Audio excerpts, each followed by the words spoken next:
Hey, Pirate, what's up? Go ahead. I'm just sending some invites. If you guys don't mind, please retweet the space. I'm still pretty heavily shadow banned, so it'd be much appreciated to retweet. Just waiting for Simon to get here, and we'll start shortly. But go ahead, Pirate. Hey, I just wanted to point out there's major protests happening in Islamabad, Pakistan. The Pakistani protesters are facing off with the military. I posted one of the videos in your comment section. I know this is regarding a central banking solution, but I just wanted to throw that out there. It's a huge protest. They're saying they're not going to go back until Imran Khan is released from these dictator generals in the Pakistan army. Thank you, Truth. I'm just wondering why they didn't protest sooner, or why they allowed this to happen in the first place. Oh, yes, that's true. That's true. Do you are you familiar with why they incarcerated him in the first place? Basically, I believe it was when he went to Russia in 2022. When he got back, he was overthrown on the orders of Joe Biden, I believe. And then basically, he was released. He was almost assassinated in November of 2023. No, November of 2022. And then he was finally jailed 2 months before the Gaza invasion. And since then, he's been in prison on 200 fake cases, just like Donald Trump, basically. But they couldn't really put Donald Trump in prison at that point. That's all I got to say. That's all I know, basically. I was on mute. I also understand he was developing like closer relationships with Russia, and he was trying to maybe even join BRICS down the road. And the West obviously objected to this because Pakistan's a nuclear power uh, within Southeast Asia, and they wanted to control it. So similar to how they have a very close relationship with India, and so he wasn't going to align with the Western hegemonic or imperial ambitions there. So they put him in jail essentially. They don't like it when leaders speak up and don't conform. So, similar to what we've been discussing in the last several weeks, Simon calls it, what was it, proof of weapons? I call it just proof of violence, essentially. When you have the central banking system in power, is that if you don't conform with expectations, if you don't align with them, if you don't accept bribes, if you don't, if they're not able to blackmail you. So in his case, I guess he was a playboy. He had a colorful past, but nobody there cares about that stuff. In fact, they probably think it's cool. Well, sort of, maybe. I don't know. He was a cricket player, right? So he's an internationally recognized star, actually, right? So many people recognize him around the world. But anyway, nobody cared about his background in that sense. They didn't have any blackmail on him. So then the next step was to incarcerate him. So you see the stages these people are willing to resort to be able to, impose their power, impose their will on you, just so that they can control your monetary policy. So it's at least the people are speaking up, and I think that's a good thing. That's what's required. We have to make demands. Oh, I guess he left. You got to make demands of your government. Otherwise, they're just going to roll over you. They will steamroll you and, impose their way. Lou, what's happening? So it's an interesting update about Pakistan. We've been, well, I guess we could discuss current events for a minute until Simon gets here. Guess we could start domestic with America. Yeah, why not on the money front? Why not?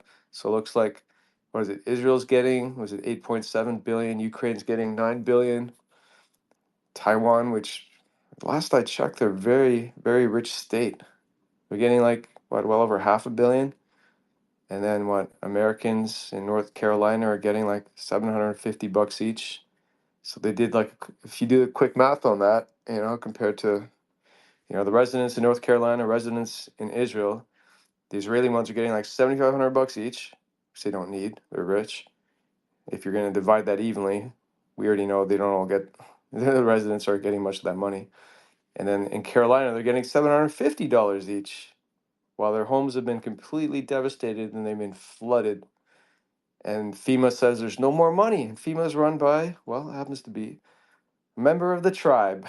And who oversees FEMA? Well, it looks like it's the Secretary of the Homeland, Alejandro Mayorkas. So where did the money go? And who's the mayor of Asheville? Another member of the tribe. Is it just a coincidence? I don't know, man. I don't know, it's hard to just look past. But Lou, what's up? Welcome. Hey, what up, bud? Appreciate it. While we wait for Simon, yeah, what are the odds the international Jews can use all their power to and leverage to get unlimited funds for Israel and the quote unquote war on terror, which is really a Jewish war of regional conquest. But they can't get more than what was it, $600 million for FEMA to help out Americans who've been hurt by the hurricane. It's just absolutely disgusting. And you're right, Alexander Mayorkas, he's a Jew. The mayor of Asheville is a Jew. And then he's now blaming it on the migrant crisis and how FEMA had to pay all the migrants all this money, whatever, $500 million or whatever. And who's on the other side of the border? Claudia Sheinbaum. She was elected as the Mexican president. I think the elections were back in June or May, early May, and she just got sworn in on October 1st, 4 days ago. And, obviously that can't be good for us. We have a Jew controlling Homeland Security, which is in charge of the border and immigration, etc. And then you have Claudia Sheinbaum, another member of the tribe, on the other side of the border as president. So at the end of the day, we're just going to end up losing, unfortunately. And I can directly put responsibility on those members of the tribe. They say it themselves in all their books and all their texts. They put their own people before anybody else. So do you think when these people are in power, they're thinking, oh, what's good for the nation? What's good for the other 350 million people in the nation? No. They think what's good for us 7.5 million Jews in America. And how can we benefit Israel? That's all they care about. They do not think about you. At best, what they'll do is they'll sell the president and the non-members of the tribe on why supporting Jews is good for America and why we should overly represent Jewish interests in the budget. And they manipulate it like a sales pitch, like it's an investment banking sales pitch. I mean, these guys, they're at Goldman Sachs and all the other banks. They sell you some shitty stock. They make it look like it's the next Google, but it's a piece of shit. And they still manage to sell it to the public somehow. That's how they treat the federal budget and our foreign policy. So you definitely need to look into that. If anybody wants, you can look deeper, find out who else is in charge there, so on and so forth. But at some point, Truth, I'd like to talk about the actual federal debt, the interest rate payments on that, and where it's expected to go over 23 Yeah. years. So I don't know if you want to do that now before Simon comes on, or we could do it later. Yeah, we can discuss that. I was just going to run through the names for people. I like to come with receipts.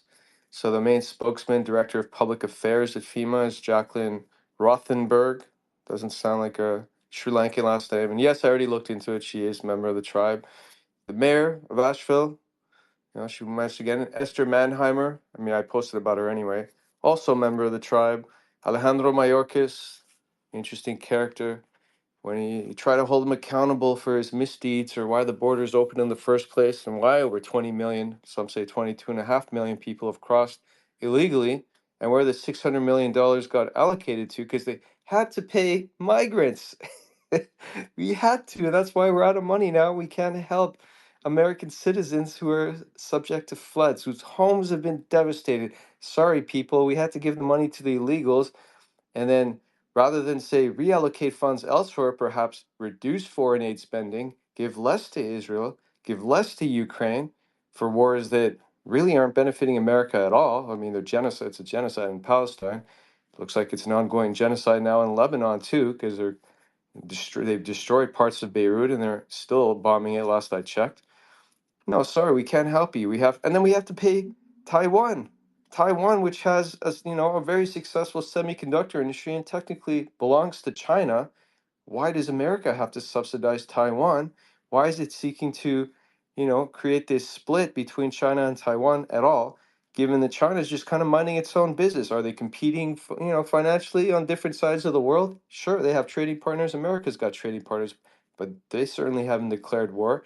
They're not the ones invading anyone. They're just doing trade deals. So why the need to subsidize Taiwan? Why not just reallocate that money towards America and Americans who desperately need it while it's their time of need?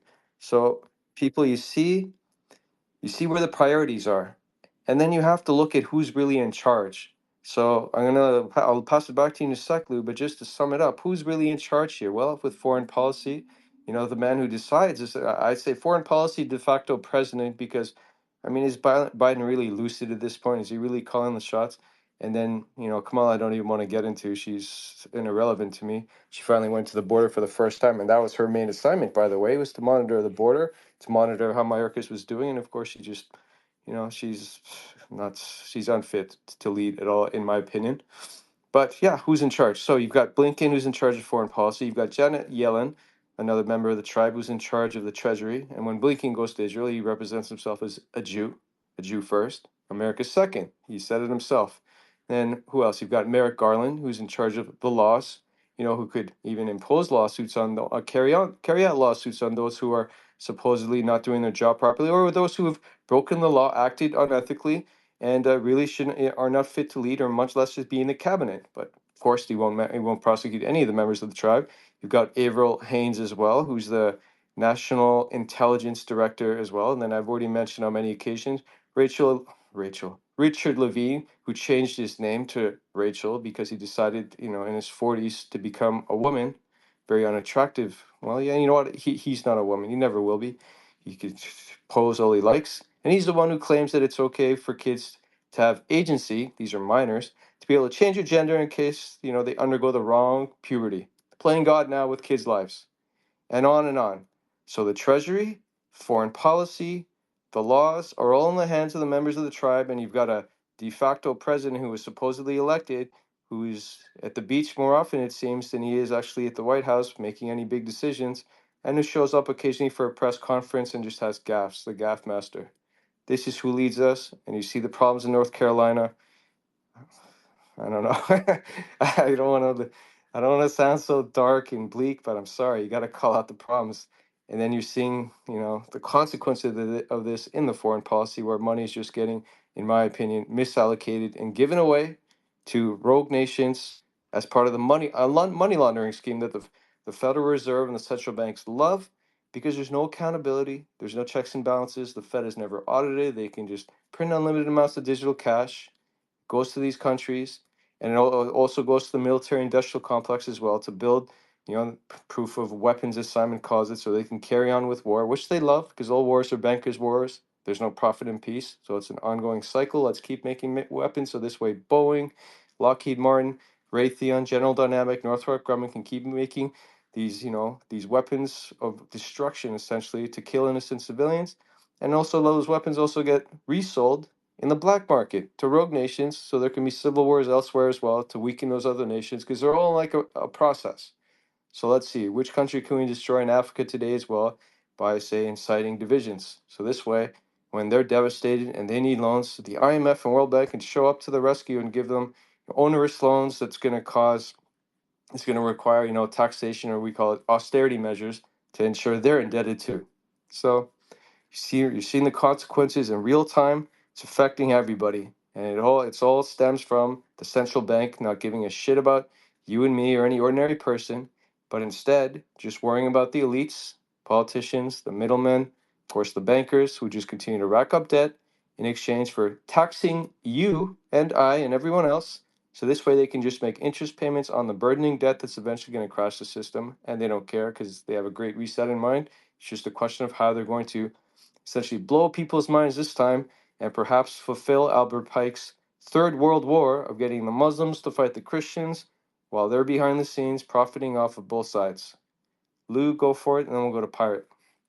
Yeah, I was just going to say, speaking of profiting off war, there's a comedic movie starring Jonah Hill called War Dogs. I think many people have seen it, from 2016. It's actually based on Rabbi Shmuley's family members. It's a true story. Yeah, exactly. Ephraim Devroli and David Pakuk's. Rabbi Interesting Shmuley's last names, right? Members yeah, of the exactly. tribe Doesn't sound very every American. single time, Lou. What are the odds? So what happened is Rabbi Shmuley's family, they got a contract from the American government for $300 million to sell ammunition to the Afghan government so they could fight off the Taliban, supposedly. This ammunition was essentially fraudulent. It was Mao era ammunition. That's Mao Zedong from China. So it was, from the 1950s or whatever, the 60s. And obviously a lot of it's not going to work. I don't know how many were duds. I'm assuming it's probably like 90%, 95% of the ammo were duds or something. Fortunately, he was actually one of the very few members of the tribe who actually gets prosecuted for fraud and crime. Obviously, there's some big names out there that we all know about in terms of white collar criminality relating to stock trades and Ponzi schemes. But this is one of the less high profile ones. And usually, when they're not as high profile, it means it just goes away and the feds aren't doing anything because they're paid to look the other way, especially when your boss is Merrick Garland, a member of the tribe. But yeah, $300 million to sell fraudulent malware ammo to the Afghan government, and this is Rabbi Shmuley's family. And by the way, he's Iranian. I don't know if anybody knows that, but he's actually Iranian. His grandfather came from Iran. He owns $700 million worth of real estate in LA, and that's not enough for the family. They have to still scam the government for $300 million. It's ridiculous with these people, and the extents they'll go to just for money, for easy money that there's no accountability for. There's no audits, Wait, didn't a etc. nephew or someone go to jail though? Because even in the movie, they Yeah, did yeah, get yeah. So this is prosecuted. one of the rare occasions when these guys get prosecuted for these. But I think because the sum was so big and so apparent, that I mean, if it was like a 10% fail rate on the ammunition, you probably wouldn't have heard about it, and they probably wouldn't be prosecuted. But I'm assuming the ammo was so old and decrepit and probably rusty and didn't work that the fail rate was probably in the 90%. So the Afghans are loading up their guns and trying to fight the Taliban. More than half the time the bullets aren't firing. Yeah, that's gonna get out, and people are gonna find out. So they had to do something, but they would give them some leverage if it was only like 10, maybe even 20% fail rate on the ammunition. They might look the other way, but it was probably so blatant, so apparent they had to do something. And yeah, he did go to jail for a while, but of course it's a minimum security federal white collar prison where they have a pool. I don't think they have a pool, but they could do whatever they want. They probably have cell phones in there, etc. And they're in there with guys like Bernie Madoff and another guy and Sam Bankman-Fried, both members of the tribe, so they don't have anything to worry about. Yeah, well, in New York, there's actually a kosher jail. That's where Michael Cohen went. So he was the fixer. I don't know if he really practiced a lot of law with Trump. He was the one who, say, arranged payments for Stormy Daniels to be made back in the day. It's part of the reason why he was under suspicion. Nothing illegal was done there. Even Clinton paid off one of his old mistresses too, and nobody cared, right? Jennifer Flowers, I believe it was, for a bigger amount actually. It was like $850,000, and he couldn't account for all the money where it came from. Could have easily been prosecuted for that, but because he did what he was told, they also blackmailed him with Monica Lewinsky. He also pardoned a whole bunch of members of the tribe before he left office. Not Jonathan Pollard. It was too soon then. That would be done later under Obama in 2015, and then sentence commuted under Trump. So, well, actually, I guess someone wrote to me that it's only a 5-year parole. So Trump only just released him essentially, didn't extend his parole, which he didn't have to do. So, you know, be that as it may, I mean, I leave that to anyone's judgment. If you look at the list of people Trump did pardon, there's many criminals on there anyway. Many criminals, members of the tribe. Nothing's changed. But yeah, Yeah, I was gonna it's say, interesting though. Lou, the Jews commit crimes and then they make movies about it to make more money off the movies. yep. They go and sell weapons illegally Well, to rogue through their black market system where they're able to sell to the U.S. government through some rogue third world developing country, whatever. I guess it was Albania, where they got the ammunition, part of which was defective. Because what do these kids know about weapons? Nothing. They're just right. middlemen, and they're making a fast buck. But sorry, what are you gonna say? No, I was gonna say, as much as I don't like Trump for being such a Shabbos goy to Israel and taking tons of money from the Adelson Jewish family for in exchange for the annexation of the Golan Heights and maybe the West Bank if he's reelected, those charges are so bogus. I mean, the charge is altering business records. I mean, that's so generalized. If you deleted emails that were part of your business, you could be tried for that. I mean, it's so broad. You could apply it to like basically any business practice. If you delete text messages that just don't matter, you could be charged for that. It's fucking ridiculous. But I was also going to name. Remember Alan Weisselberg? That's Trump's CFO, also a member of the tribe. He was sentenced and found guilty on 15 counts, I think. But I think he got a easy 5 month, minimum security kosher sentence. And he was Trump's CFO, so he was whatever. I mean, the allegations are probably true, just because. But everybody does that in real estate. Everybody cooks the books, not necessarily for Not in like bad. I don't know about the Allen Weisselberg. No, so I remember some of the Yeah. details of this. So what everyone does is when it comes to tax time, they want to try to undervalue whatever the assets are so they can pay less taxes. Like, for instance, value the properties. But then when it comes to if you're trying to get a loan, Banks. then Yeah. you will say artificial, well, not artificially, you'll try to maximize whatever you think the value of your assets actually are. And yes, this is common industry practice. It's very well known. However, here's the kicker. It's up to the banks, appraisers, and the banks will hire independent appraisers, third party, supposedly to do everything on the up and up, to assess the value of the property. So it doesn't matter whatever you think it's worth. You can use whatever appraisal you have. They don't care. It's up to the banks to decide what it's worth, and then based on their debt to equity ratios that they use to be able to give loans, say you have like own 20 or 30% equity and you want to get more, line of credit off it, it's up to them to decide. So even if you try to misrepresent, and I don't think they would, because Alan Weisselberg was also a certified accountant, if I recall correctly, like either a CGA, CPA or something. Yeah. CPA, CGA, one. Anyway, he's not going to risk his designation and lie for something like that. And there's no point because the bank will reject it anyway. So that part made no sense as to why they were prosecuting it. And I'm not one to, again, defend anybody for nothing, but you got to call a spade a spade. That was just I would call that malicious prosecution for no real reason because it's common industry standard. And it's really a pointless thing to do in the first place because you're not going to get the loan you want based on faulty numbers. Because again, the onus is on the bank to use their ratios and use their own appraiser to assess value of properties. That's, again, very well known. But yeah, again, like you said, there's a double standard when it comes to their prosecutions. They have their cushy prisons. They're segregated, of course. They get kosher meals, and they're obviously minimum security, and they've got all kinds of privileges. Who knows? Who cares? It's just a fact of life that a lot of people don't know about. It's also a violation of their second oath, by the way, because Jews are, besides not ever being allowed to go back to Palestine, they're also expected to assimilate in their host countries and abide by all the laws of the land. And you see consistently, even the educated ones, they just don't. You've got guys like Epstein, Weinstein, Madoff, SBF, you mentioned Weisselberg, Cohen, etc. Just one criminal after another, and that's just what in the last 20 plus years. So it's just a consistent pattern of bad behavior, and these are among the white collar criminals. Then there's the other types of criminals as well. I mean, I was looking at some of the shooters, the school shooters, and guess what? Some of them are members of the tribe. I mean, what's wrong with these people? Yeah, And Columbine. yet, Adam Lanza, right? Adam Lanza for yeah, sure. That oh, Columbine there's guys. I like think one of 6 them of said them. that he had gone to his Passover supper or something like that. Like the week before the shootings over in Columbine. That was 1999. Dylan Klebold or whatever. Yeah. I messaged Simon. I'm not sure what's happening. He may not be feeling well. We'll wait a little bit longer. I don't mind. We could discuss current You events want for a to take bit. a hand while we're waiting? I think Pirates kind of antsy there. It's Yeah, up to you. Pirate. Sure, go ahead, Pirate. Hey, sorry guys, I'm at work, so I had to drop out real quick. A colleague supervisor kind of walked in. Yeah, so basically, on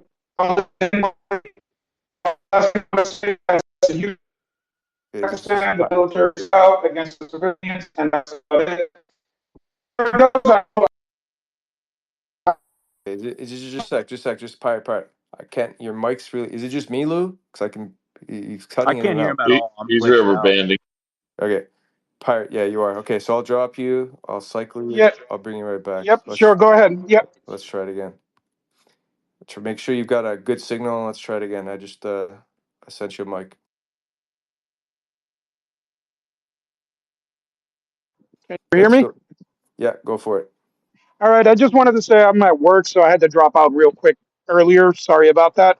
I'll just listen in throughout the day. I just wanted to say I'm hoping the protest continues and hopefully Imran Khan is released. And once he is released and he's brought back to power, I can guarantee you we're going to be with the Russians and we're going to be with the Chinese because this chaos, what's happening in Gaza and Iran, what the Israelis are doing, it's just way out of hand. And these people are basically about to start World War III. And this is insanity, I think, at this point. Just insanity, complete insanity.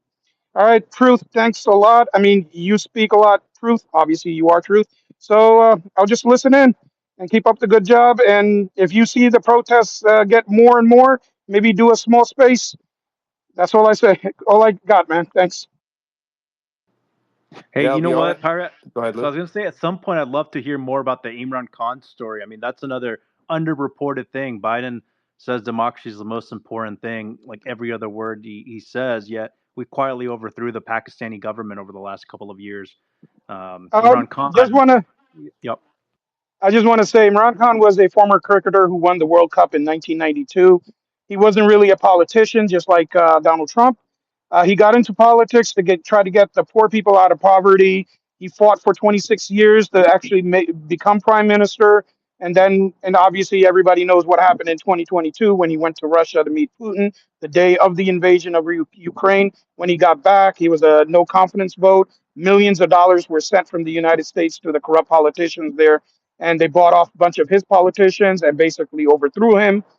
You could see his previous protests, millions of people come out, more than any politician around the world to get that many people out on the streets. If you just YouTube it, you'll see it. Thanks a lot, guys. He's got some shady origins, though, unfortunately. And Jemima Goldsmith was definitely a Hebe, and that whole marriage is a little very strange in terms of how it was set up.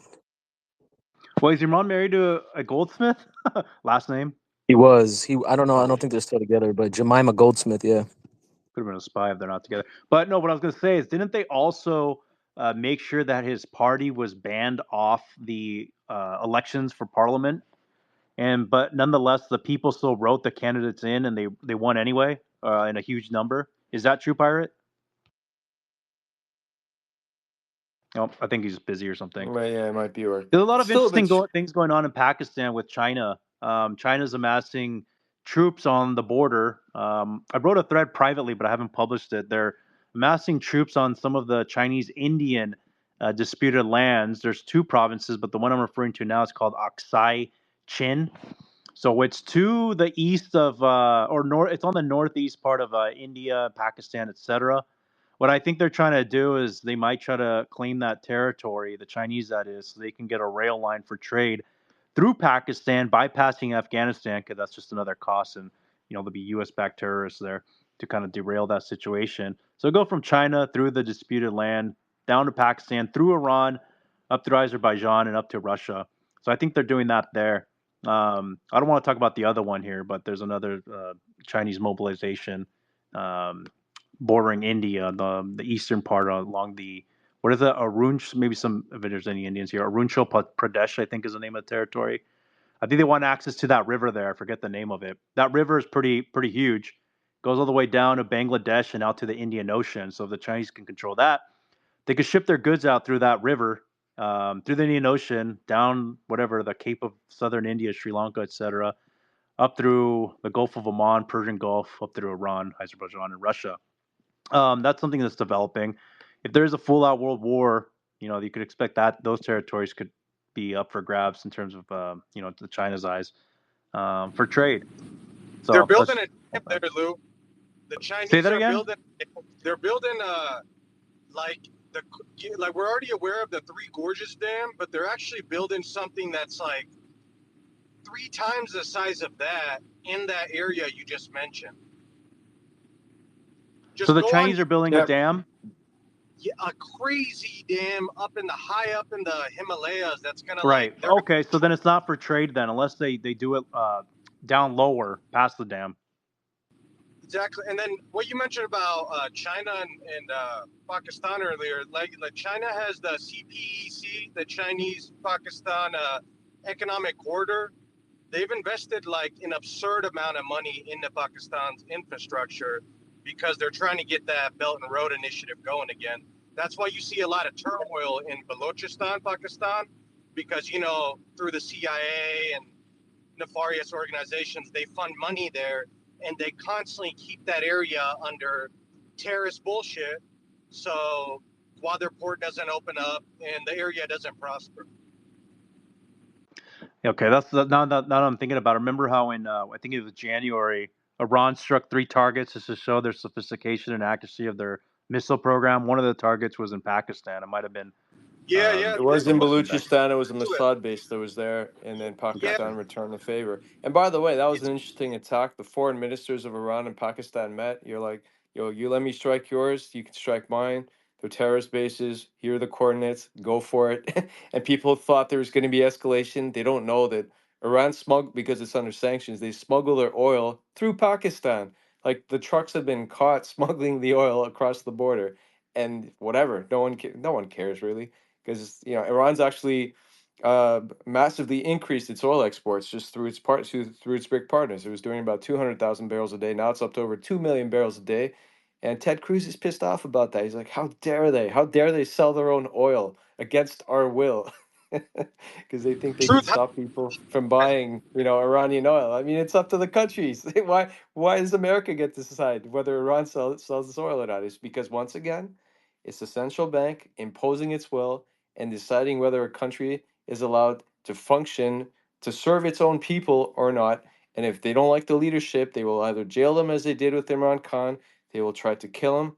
I mean, I don't really know what happened to the Iranian president for sure. All we can do is speculate. But we've seen them try to take out presidents that they don't like, including American ones. That's like JFK, Garfield, McKinley, Abraham Lincoln, all shot dead when they didn't serve the interest of the banks, essentially, or they were just opposed to central banking. So you see, there's no exceptions to the rule here, whether it's domestic or foreign. These people are vicious, they're violent, and they will kill you if you don't accept bribery or if you don't, and they can't subject you to blackmail. Then the only other alternative is to take you out like they did to Yanukovych, who they tried to kill as well in 2014 through the Maidan coup. It started as Maidan protest, supposedly, because, every time, if a leader doesn't, again, conform, now, the people are now upset. There's going to be divisions. And what always gets to me is how there's still people here, and maybe this is controversial, who think that for 10, 11 years, Assad was a very good leader to his people. In 2009 and 10, he was voted the best Arab leader in the region because the economy had tripled, everyone's standard of living had gone up, and he reduced the country's debt from like 120% to 30%, and he took control of a central bank. Then in 2011, for whatever reason, now there's protests. And they're not just peaceful protests. People are destroying infrastructure. They're blowing up, natural gas fields, oil fields. How They're did they blowing get up those trains. weapons, Truth? It must be those weapons ones. Where did they even get their weapon? Where did these people get the weapons to be able to do this? I mean, could you imagine if someone went and bombed an oil field here or bombed the train here? That's called a domestic act of terrorism. That's not a protest. I mean, even those idiots who threw paint at a precious Van Gogh painting, or precious whatever, a priceless Van Gogh painting, they got jail time for that.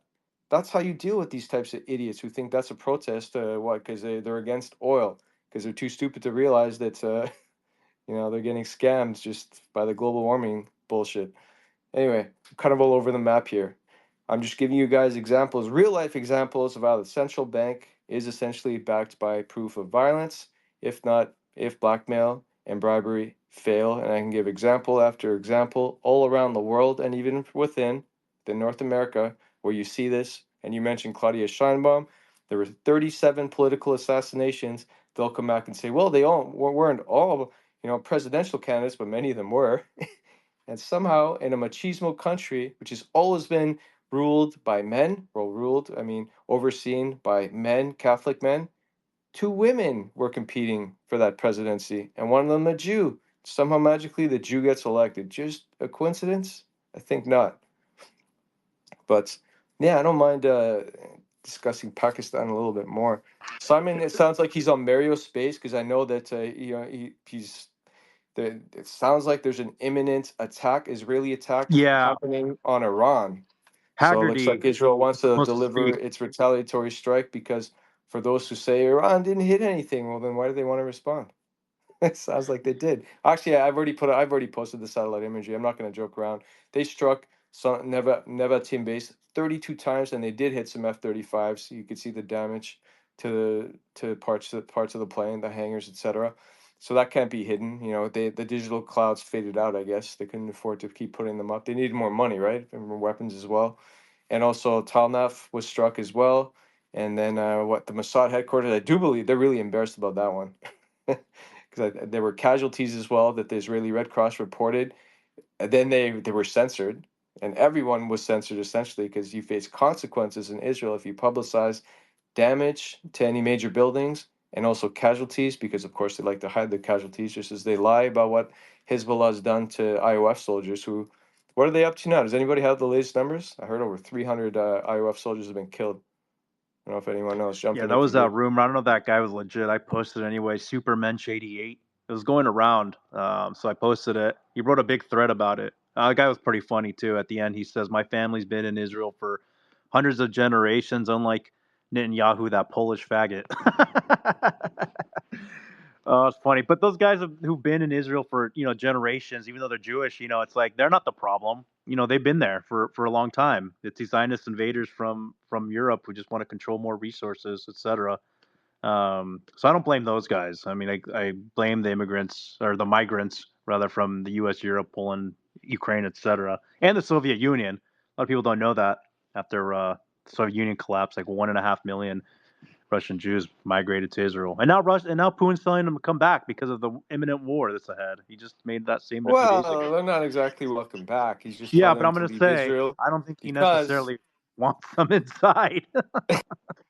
well, unless you don't have to come back here. First of all, again, I was on a separate space yesterday, and they really unpack the wording of the recommendation from the embassy. And it was strongly recommended that they follow instructions, and it's, recommended they leave because Israel could be another conflict zone very soon because things will escalate.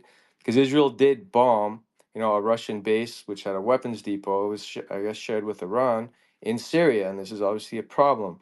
And so I was talking to some of my contacts, and they're a little bit concerned about this because they think that Russia might actually, attack Israel directly, indirectly. I don't know if they'll actually attack Israel itself, but they're pissed off about this. They're not letting it go.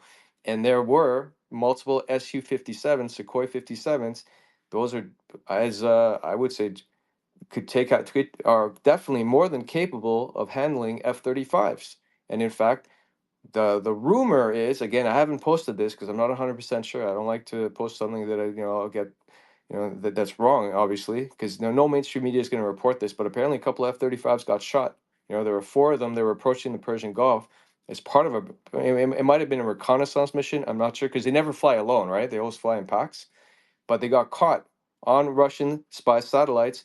Russia let Iran know, and then they handled it because they already had some Su-57s, and they sent them there after this attack because now there might be further escalation and Russia might get involved. Though I don't know this for sure. I'm still checking my leads to see, but I guess we'll know after, probably after the fact. People talk a lot, but Russia's pissed off that their base got attacked, and it did alert their air defense system. And you mess with Russia's weapons, there's going to be consequences, especially when it's America that's arming all of Russia's enemies, such as Ukraine, and now Israel. Of course, they've been arming, and Israel's been providing weapons to Ukraine as well. Even though Russia told them to knock it off, they're still doing it.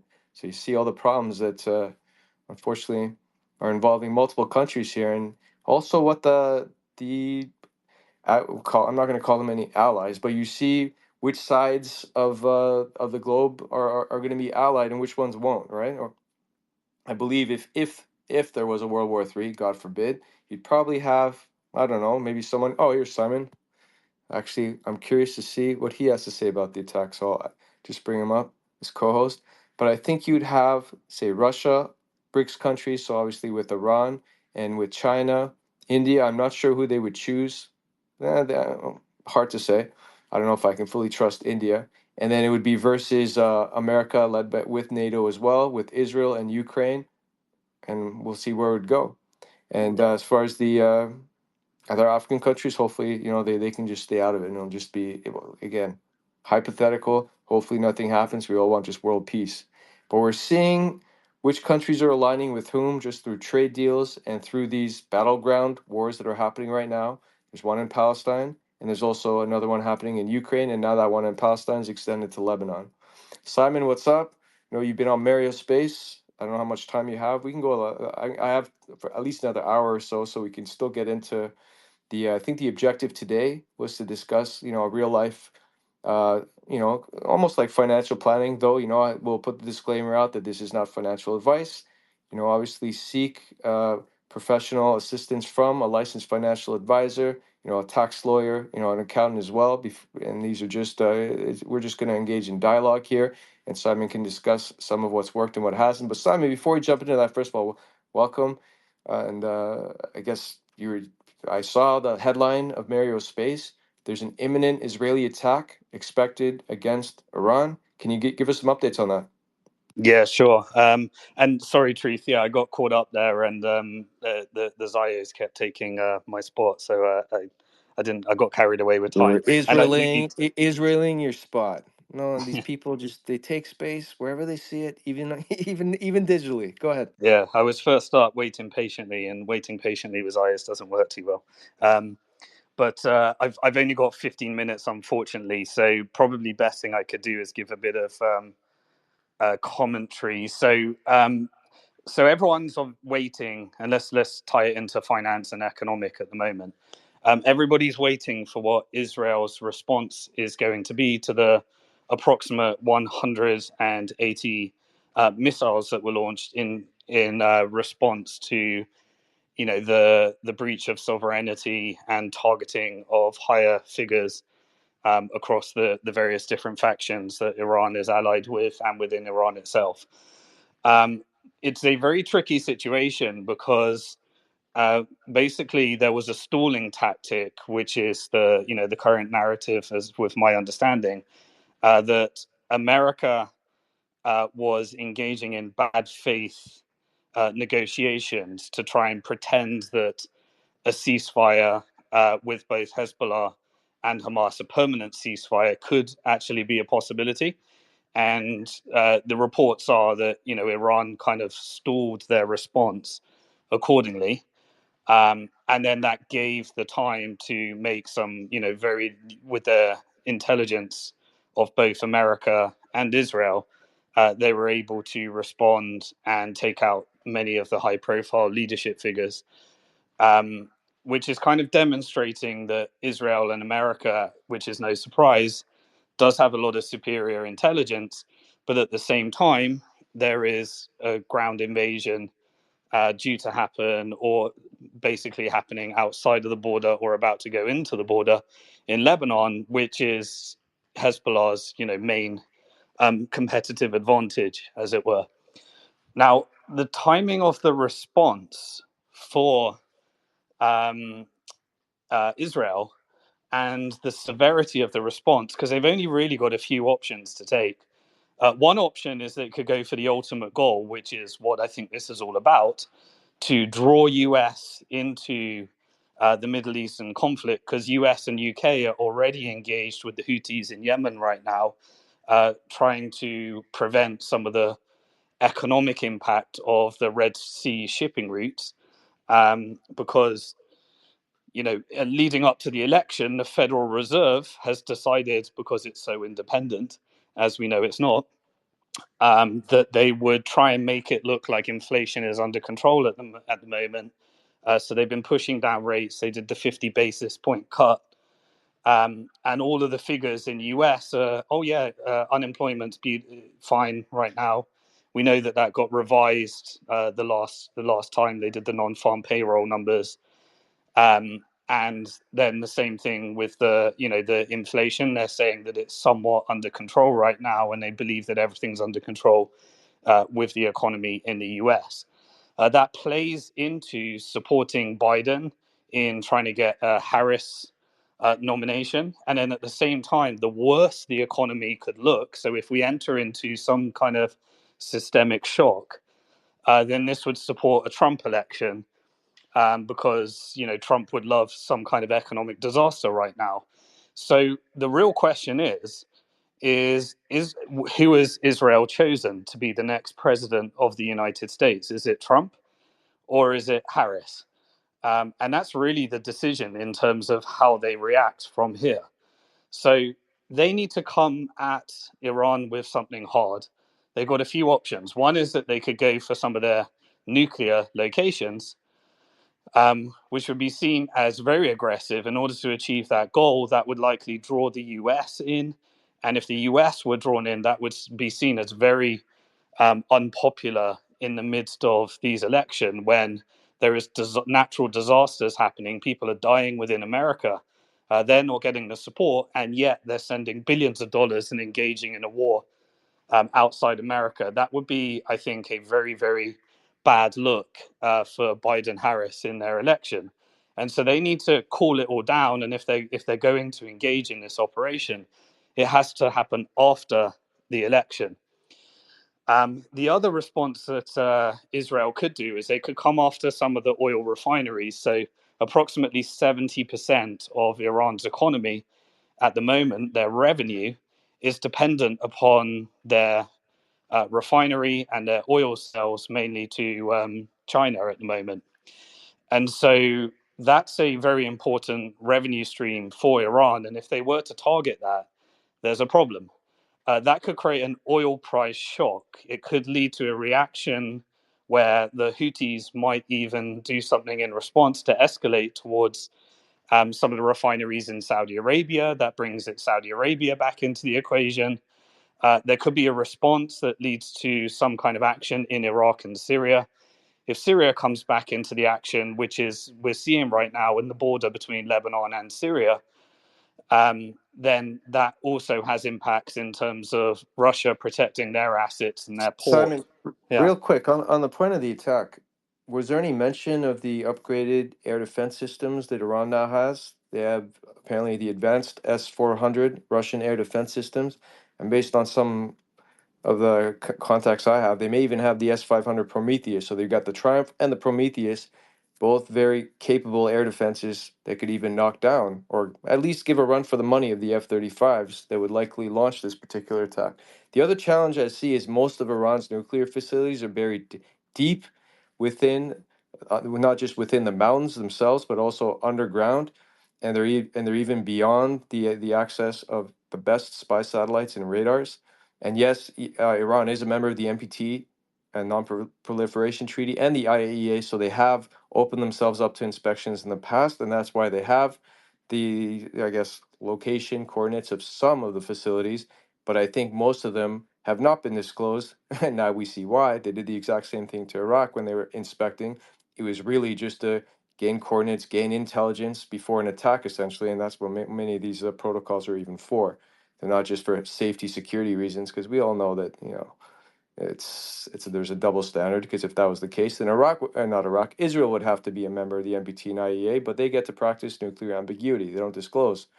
But everyone knows where the Dimona reactor is and that they do have weapons because they've let it slip a few times, right? Just like when the heritage minister mentioned we should nuke Gaza. Well, with what? I thought, you have weapons? Why aren't they disclosed? But Simon, yeah, if you could comment on the air defense systems and also how they would even be able to access the nuclear facilities or the oil facilities, because many of them are deep underground and beyond the best bunker buster bombs. Go ahead. Yeah, exactly. So, if you were listening to any of the I guess they call the US military experts, which are propaganda outlets for an Israeli-American narrative, because unfortunately they've been involved in operations that led to the mass killing of many civilians based upon lies from Israeli intelligence, like Like weapons the of mass guys that made all destruction. those correct predictions on Ukraine. Yeah.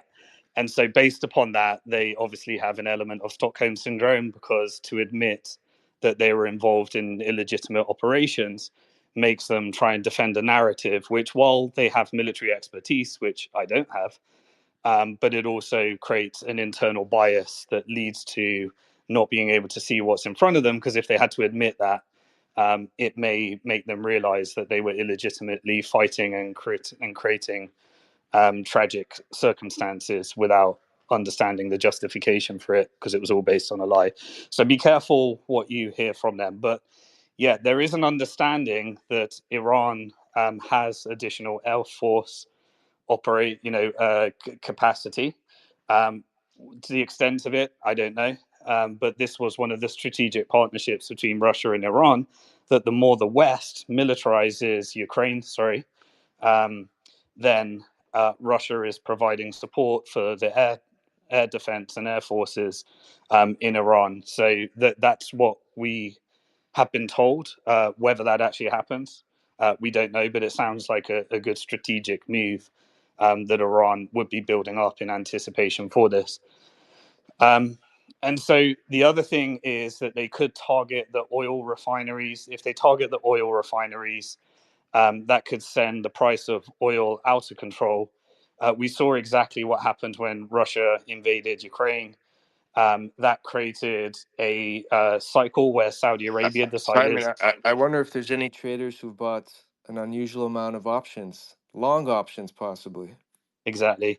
And there's lots of narratives, by the way. You probably heard all the traditional players that are saying everyone should be buying Bitcoin through the BlackRock ETF. And JP Morgan's getting ready, saying that you should be buying Bitcoin and gold through their ETFs. So they're preparing for something and trying to prime as many of their clients to own Bitcoin, not self-custody Bitcoin, but Bitcoin through the BlackRock ETF. And those volumes are increasing as well.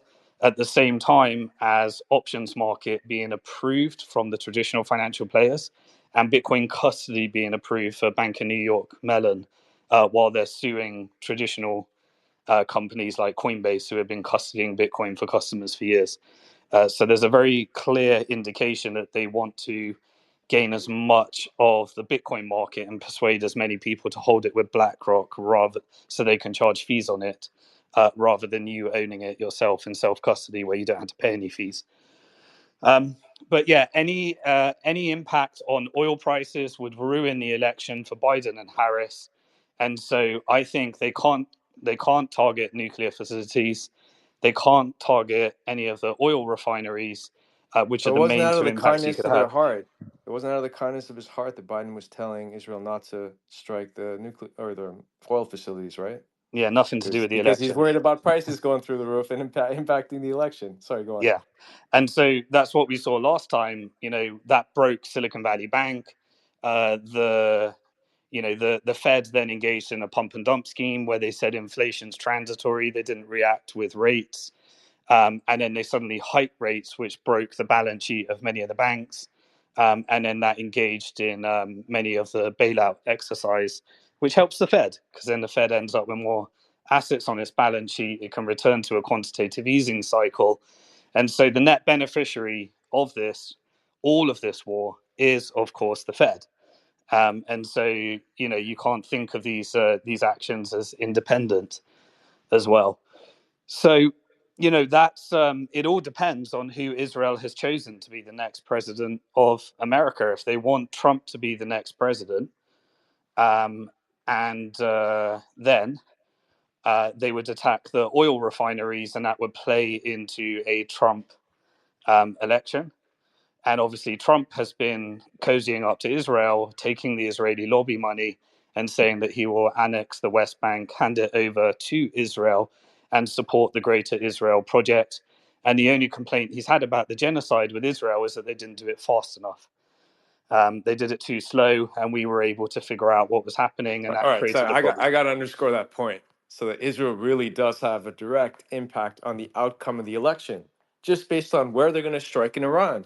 So if they strike the oil facilities, that means they want Trump to win. If they don't, then they want Biden to win, or not Biden, Kamala to win.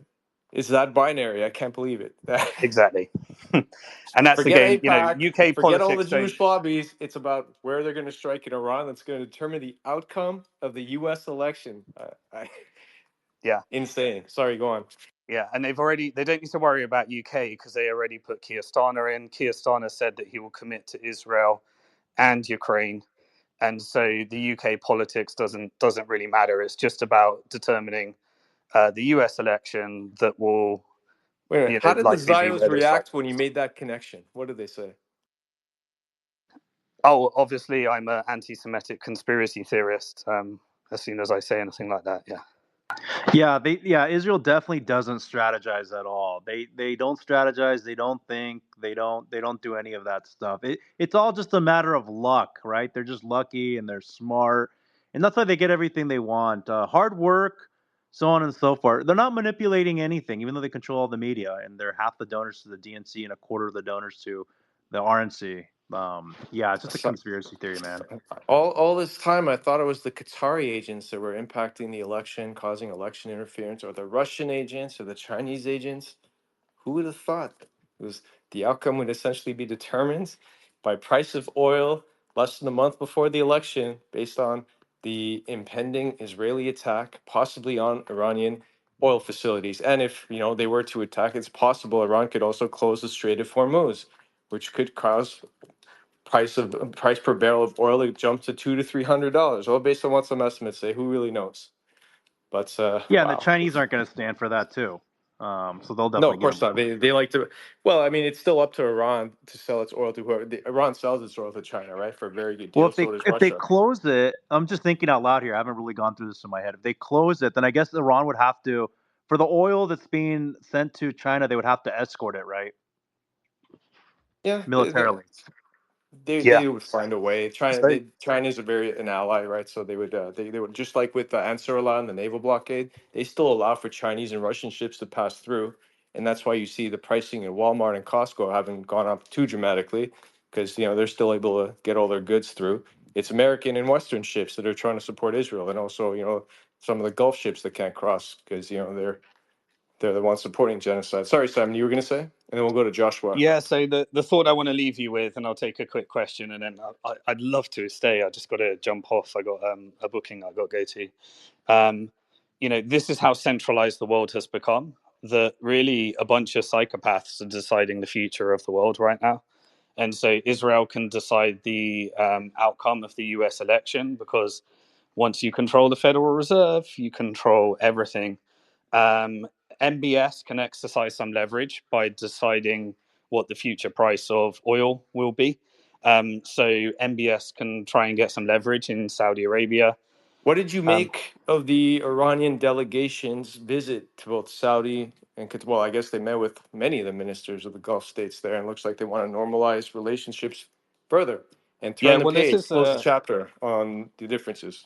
Yeah, exactly. Well, this is the China peace plan. So China peace plan is that it wants to support the removal of many of the US operations, which is a strategic goal for those in the Middle East to not have American political interference and actually become a competing power in the future. China also wants to normalize between Iran and Saudi Arabia. And it also wants to commit to the Palestinian cause. They call it a two-state solution. I don't see it as viable. I think it has to be a one-state solution, equal rights for all. But nevertheless, a two-state solution is part of China's plan. And then China can have a lovely partner to trade with within the Middle East because it's currently, the PBOC is executing an economic stimulus. They have a state banking system, so the profits from seigniorage go back to the Chinese economy, but they have been over leveraging, and there is a real estate is correcting, which is a good thing. You want real estate to correct when wages are not increasing at the rate that real estate is. You create the financial apartheid that the US is currently in right now. And I think US has a really bad look because they've got natural disasters, and I've been on a couple of spaces where Americans are really talking like civil war type of thing. They are completely outraged that money's going to Ukraine, money's going to Israel, money's going to Taiwan, and yet infrastructure within the US is suffering and people within the US are suffering. And quite frankly, it's an absolute disgrace, and it shows you that the Israeli lobby controls the whole of Congress, and the Federal Reserve controls the whole flow of funds, and the lobby groups favoring the military industrial complex over the prosperity of the American people. And this is what happens when you allow a central bank to take a constitutional capitalist country and slowly turn it into a communist $35 trillion of debt, where you have foreign invaders which control your politicians, control your politics, control the flow of money. And, that was the famous quote of Rothschild, which is, allow me to control your money and I care not who writes the laws. And that is played out, business plan, checkers, hook, line, and sinker. US is completely occupied right now. And they have zero control over the future of your economy right now and supporting American people because you let the central banksters in. And, that kind of goes through, how do you protect yourself? The Bitcoin cycle. So we talked about it previously. Not financial advice, but historically, purchasing every month into a 4-year cycle has meant that you have beat every single asset class around the world, whether it be real estate, whether it be gold, whether it be the S&P. Over a 4-year cycle, it has completely beat the shit out of every asset class, all inflation, and taken power away from the central bank. Don't own it with BlackRock. Own it in self-custody. start to harness the true power of financial freedom, owning your own money, being able to spend your own money. And at the moment, the central banks, the deeply centralized players, the IMF actually came out and said to El Salvador that we want you to come back on, we want you to cut back on your Bitcoin strategy. They're getting really concerned because if they can see that countries are able to free themselves from the IMF, that is not part of their business plan. And so they're kind of embracing Bitcoin at the moment. So the halving happened in, I think it was April this year. Historically, 6 months after the halving, which would be roundabout now, historically, and I'm not saying it's going to happen again, October would be a month when Bitcoin tends to retaliate and the 4-year cycle kicks in. But there will be impacts depending on the geopolitical scenario. It tends to historically, on the first year of halving, go from between October and November, and then has a quiet month around December, and then kicks back in next year. So if the past equals the future, which often it doesn't, then you'd expect Bitcoin to head into a more aggressive bull market into 2025. And that would be the second year. That would bring us into, moving into the second year around April 2025 of the next halving cycle, with another 2 years of opportunity to accumulate into the cycle. Right, I'm going to have to jump off, unfortunately. Okay, should we reschedule for next week, or let me know if you want to do a different day? Yeah, We can I discuss in the think what I back should channels. do is I should come a bit earlier next week, do it an hour earlier so that we could do that. That's fine. I'm happy to take one question for me. If you've got a question for Truth, save it till after I've left. But if you want to ask me one, I'll take it now. Okay, Joshua has had his hand up patiently. Go ahead. Joshua, was it a comment or a question? Going once, going twice. All right. Come back to All Ryan. right, now, what it is like, I was just gonna say that I was hearing a lot of stuff and hearing everything and whatnot, and, with everything that's going on overseas and all the mess that's happening. No matter what happens between the nuclear facilities that they have, there's not a bunker that they own that our nuclear abilities can't reach. We got the ability to pretty much almost sink anything, or as well as the technology to pretty much hit as deep as we want to. When you say we, Like, do you mean America? That's just not United true, States. because Let's make it clear, the United States. And that's just I not promise, true. dude, I do nuclear physics, man. I That's promise fine, you, but we they have could. enough energy to America, produce a weapon is obviously, based on the amount of required material America, let me respond to that. So America provided to a obviously unit. has the capability, but is it willing to lose? It's what comes from that, the economic consequences, the perception in the middle of an election. It's kind of like the old story where Israel said, we're the world's worst at genocide. If we had wanted to, we could have just taken everybody out. But you can't get away with it on the international scene. You have to be able, Well, Israel's trying to get away with genocide at the same time as doing it. You can't just blow everyone up and not expect some massive feedback. So it's kind of like that narrative. Of course, America has I to see what you're capability. saying. I do. But here's the thing here is if you got a snake in your backyard that keeps on biting people, or a dog that keeps on hurting people over and over again, what do? You put it down, right? You remove the power from the animal.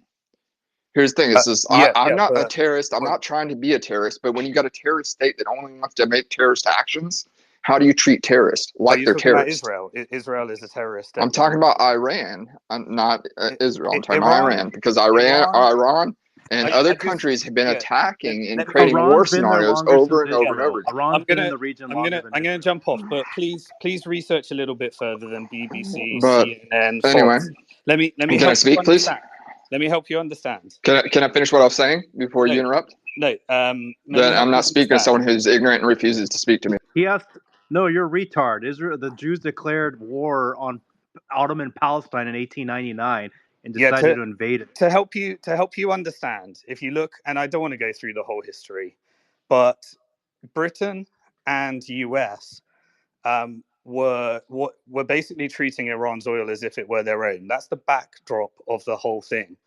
And US engaged and Britain engaged in covert operations executed by the CIA and MI5 in order to overthrow their leadership in 1953 because they wanted to nationalize their oil and use it for the benefit of their people. That led to their government being, not their government, but their leadership being overthrown. And eventually that led to an Iranian revolution where they tried to take back control of their country. And then in another covert operation in 1980, the US supported Saddam Hussein in order to go to war with Iran, which was a devastating war for Iran. It ended up in a truce, but it killed a lot of people and it destroyed their economy. Now, the foreign policy of Israel was to create the fake war on terror to make you believe that any resistance against the terrorism of the Brits, Israel, and America was terrorism, in order to frame this feeling in your mind that you're defending yourself from terrorism. But what you are actually doing is you're protecting your strategic interests in order to defend the petrodollar and benefit from the financial impact of war, because the US economy benefits from the war machine and creating destabilization within the region. When you destabilize a region and you execute over 100 covert operations to detopple governments and take over their resources, you end up with resistance movements. Any resistance is framed as terrorism, and anyone that wants to normalize, they end up having to borrow from the IMF. The IMF then destroys their currency. That currency destruction then allows you to bribe the country using the strength of the dollar. The demand is created through pricing or oil with Saudi Arabia in dollars. And if you look at the Middle East right now, it's split in two. It's those that have submitted to the financial terrorism of US and those that are resisting against it because they want to keep their oil and use it for the benefit of their people. And you can look from region to region to region. If you haven't come to that understanding, then you've been getting your information from Fox News, CNN, BBC, and apparently Iran, this crazy, irrational terrorist. But then look at their action. What did Iran do in retaliation to Israel? They fired 180 ballistic missiles after being forced to try not to retaliate. They targeted it at military, military, not civilian, but military places. They even had precision ability to move it slightly to the side so it created no civilian casualties and didn't actually go after the damage that they wanted. They are signaling to the world that they want to engage in a nuclear deal. They want to trade. They want to engage in diplomacy. They want the Palestinians to be free. Everyone set the terms of engagement, but in order to justify what Israel wants to do, which is be the sole nuclear power illegally, I might add, when Iran already had a nuclear deal that America tore up and said, we don't want to do that because Israel controls American politics, then you start to try and understand the conflict from without the superficial type of understanding that the media wants you to believe in order to justify the acts that are causing less peace. The reason America wants less peace is because they have a military industrial complex that profits from it, because their country is occupied by the Federal Reserve, and the Federal Reserve is an institution designed to get the government bankrupt so that they can transition a capitalist economy into a communist economy. I know that you haven't watched part 1, 2, 3, and 4 of this, so you probably don't have that understanding. Dig deeper, educate yourself, and you'll understand that there is a path to peace, and America doesn't want it right now. I'd love for America to get rid of the Federal Reserve, return to constitutional America, take back control of the dollar and the Fed, and actually have a country that's not occupied by banking interests, the Federal Reserve, that is causing so much inflation and destruction and a financial apartheid within America. Take back control. I'm an American patriot. I really believe in the Constitution, even though I'm not American. And I'd love to see America return back to its Constitution and get rid of the Federal Reserve. I'm going to have to jump off. Thank you. All right. Thanks, Simon. Yeah, the individual, I mean, by his own admission, he's a nuclear scientist and he's trying to make generalizations about what Iran is, what Iran's done, and he thinks they're the source of the problem. And it's clear demonstration that he doesn't understand who's actually in charge, who controls the levers of power. So you see that he's likely just bought into the pro Jewish Zionist narrative that it's Iran that's the source of the problems, when in fact it's not even really Iran's call with respect to these ongoing wars that are happening right now, these conflicts that are happening right now, the genocide in Palestine. These are Israeli-led campaigns or Jewish-led campaigns. Zelensky is Jewish. He's the one that's engaged in conflict against Russia. He's the one that was bombing and destroying the Donbass before it turned into a greater conflict. Same with Netanyahu and his Greater Israel Project. This isn't Iran. This had nothing to do with Iran. So the fact he's unable to, make that connection and realize that, all these wars are bankers' wars. As Simon calls it, proof of weapons, proof of violence. Is what I call it, because certain governments, certain countries aren't willing to just conform and bend to the will of Western imperialism led by the Jewish bankers.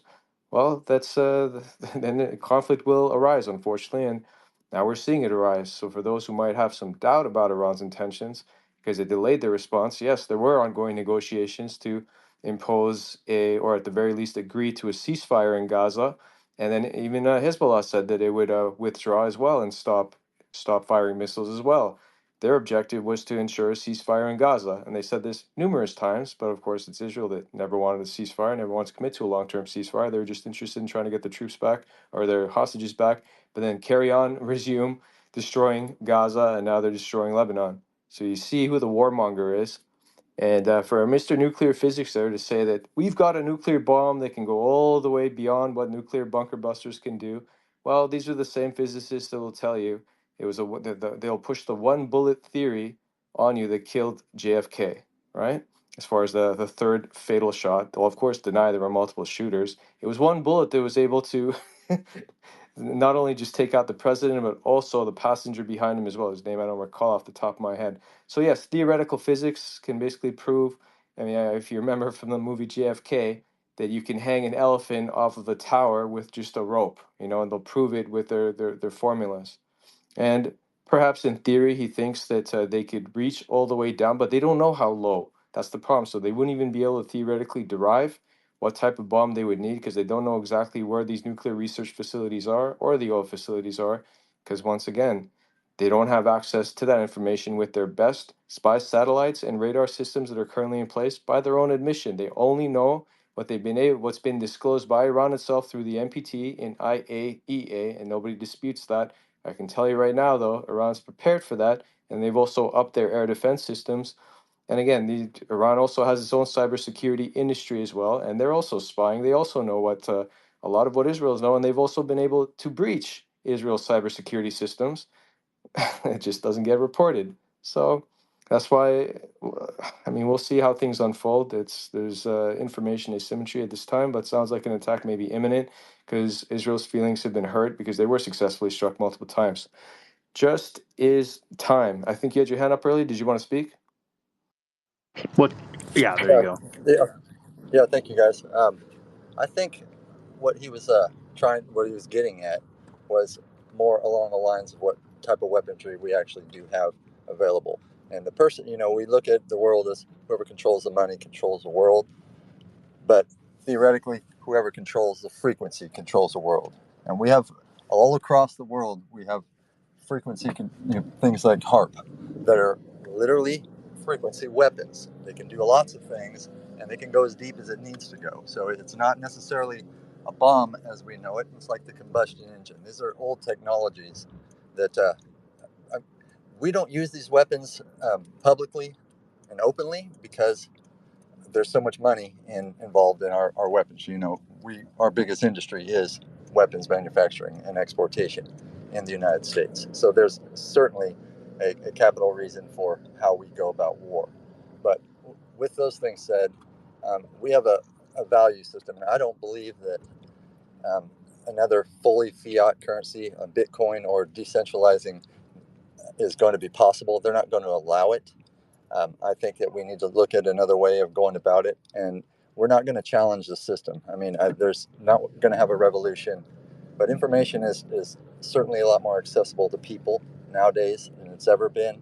So a lot of people are seeing things that they wouldn't. And there's also a lot of bullshit that's being thrown out and a lot of fake videos that people are coming up with. But there's a document I have. It's 190 pages. 190 pages.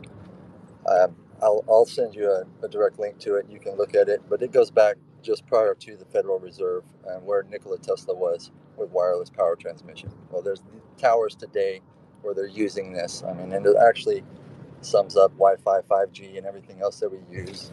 And it's just a matter of how we,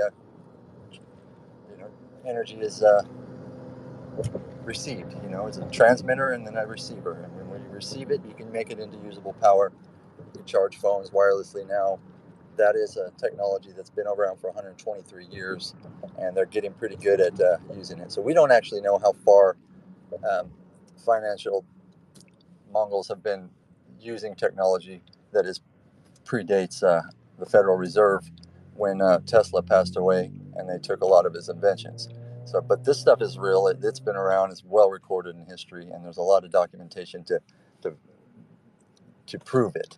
So, what we see and what we're capable of are two different things.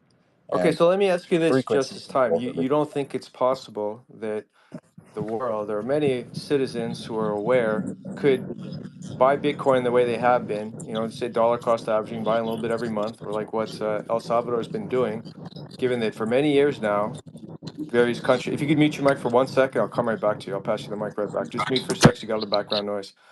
And that's that despite best efforts being made to accumulate Bitcoin on the individual level, which people have been doing, and then taking self-custody as what's been recommended, that this would serve as a counterweight to any measures any central banks can take at this point. And I think that's a good possibility. I the don't thing think they're is going to not, I allow was it just, though. well, I think they're it's not going to really, go into but it's that not really token. their choice. They can't do anything about self-custody. So long as you memorize your keys, there's nothing they can do. They don't, it's offline. It's not like so long as you don't leave your Bitcoin on an exchange, they cannot take it from you. And what are they going to do? Go house to house and try to take your treasure cold storage wallet? I mean, maybe in theory, but again, if they still have to crack the code, I'm sorry, I don't know. What are they going to do? There's limited options. So long as people carry on with self custody, they've also told you that now that they're trying to accumulate Bitcoin through the ETFs at BlackRock, that they've essentially given up on trying to compete with it. Now they're actually trying to buy it themselves. So this way they can profit off of it. As the ETF increases in value, they can then tax you on the capital gain. So that's, to me, was a turning point in that they thought they could try to regulate it, treat it like a security, but they can't. So now they're trying to profit off of it through the ETF. And, I think they will try to do the great reset and issue their own CBDC at some point. But I wouldn't discount the ability of everyone to collectively try this. And it's not financial advice, to accumulate Bitcoin and use it, or gold or some other commodity, whatever. There's options as an alternative to the current system. I wouldn't. They may Yeah, not. Of course, they don't want to allow it. We already know that they're against it. That's why they haven't legalized Bitcoin as legal tender like they have in El Salvador. But other countries can. El Salvador has, and there's also individual businesses that take crypto. They can't do anything about that. They cannot make you use cash. I, I'm with you on that. I agree. I guarantee they have some tricks up their sleeves. Obviously, they want to tokenize all the assets, and their great reset is what they're going for. Just okay, forgive us, we'll keep everything, and start over. But this is a debt system right now. They're not going to want to decentralize. They're going to do everything they can to avoid that, regardless of how big the war has to spread. But I posted what I think is very pertinent to this conversation is probably the most powerful speech I've ever heard given. Is the Argentinian Prime Minister address at the UN in New York just recently, and I posted it a direct message to you. The audio on that explains all of this ultimately, and he calls for peace and unity, but he lays out, hits the nail on the head with regards to everything we're talking about right here, including Israel. And I think it's very worthwhile to play that audio and bring everybody up to speed of what he's saying. And this also supports. There's 153 nations that are backing away from the dollar right now, and that's in part why we're seeing everyone ramp up for war. Uh, he mentions a lot of things that are, I think, very, very critical, and he says it eloquently in English. And so that's President Milei, and I don't know. I do question his motives and what he's done with Argentina. They're actually lying about the results of his economy. That he's caused mass inflation and unemployment, poverty levels have risen under his reign so far. And apparently, he's also done some drug deals with Zelensky. So that's actually been caught. I posted on this, so I don't necessarily trust that guy. I will check out the speech, so I know this is a 9-minute speech. I don't want to just play it out in public before I know what's there. But I don't particularly trust that guy. He was also the same guy that went to Israel, kissed the ring. And then he thought that, if the hostages aren't immediately returned, that Al-Aqsa Mosque should be bombed. So this guy's a little bit unhinged. Maybe he's got some good ideas. I'm not just going to generalize, but I'll check it out first before I play it out in public. Thanks for sending it. I did get it. Sure. Thank you for that. Hey, Truth, I got a quick news update. Apparently, the satellite image using the Sentinel-2 system, anybody can access it. I think it's actually free for a few images. Iran has evacuated its ships in some of their ports. I don't know which port this is exactly. Somebody sent me this on Telegram. But if you look at the image, it's up in the Jumbotron here. Yeah, it's cleared out. There's no ships there. So I'm sure they're doing this to all the other ones. So, yeah, I guess they're expecting an attack any second now. We'll see.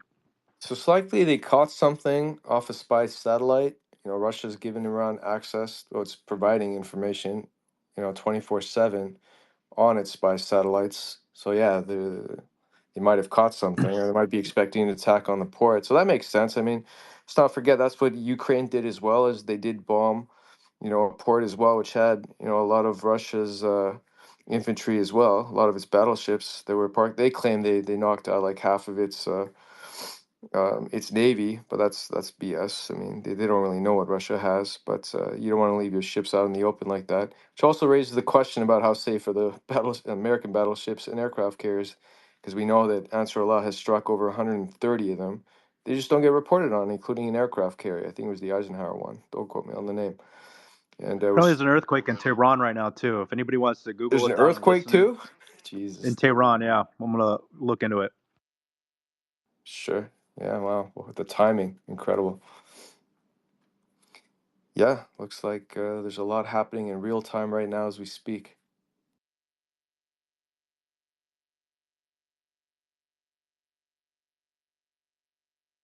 I'm wondering if this was, I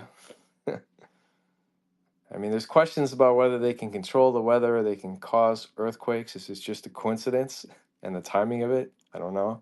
There are patents. I looked into this myself that the US does have weather manipulation devices. I mean, people have spoken about HARP. They can cause things like hurricanes.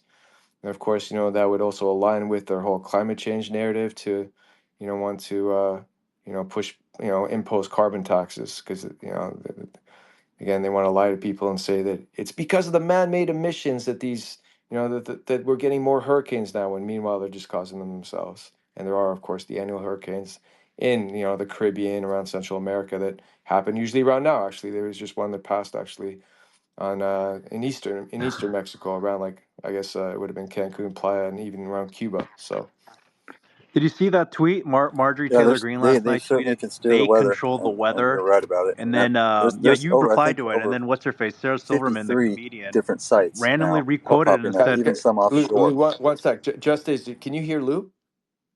"Oh, I can't hear him. Sorry."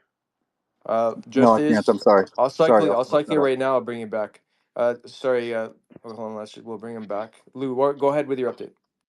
Yeah, just it's not your fault, it's mine. I have glitches. But no, I was gonna say, do you remember yesterday Marjorie Taylor Greene tweeted out, "They control the weather."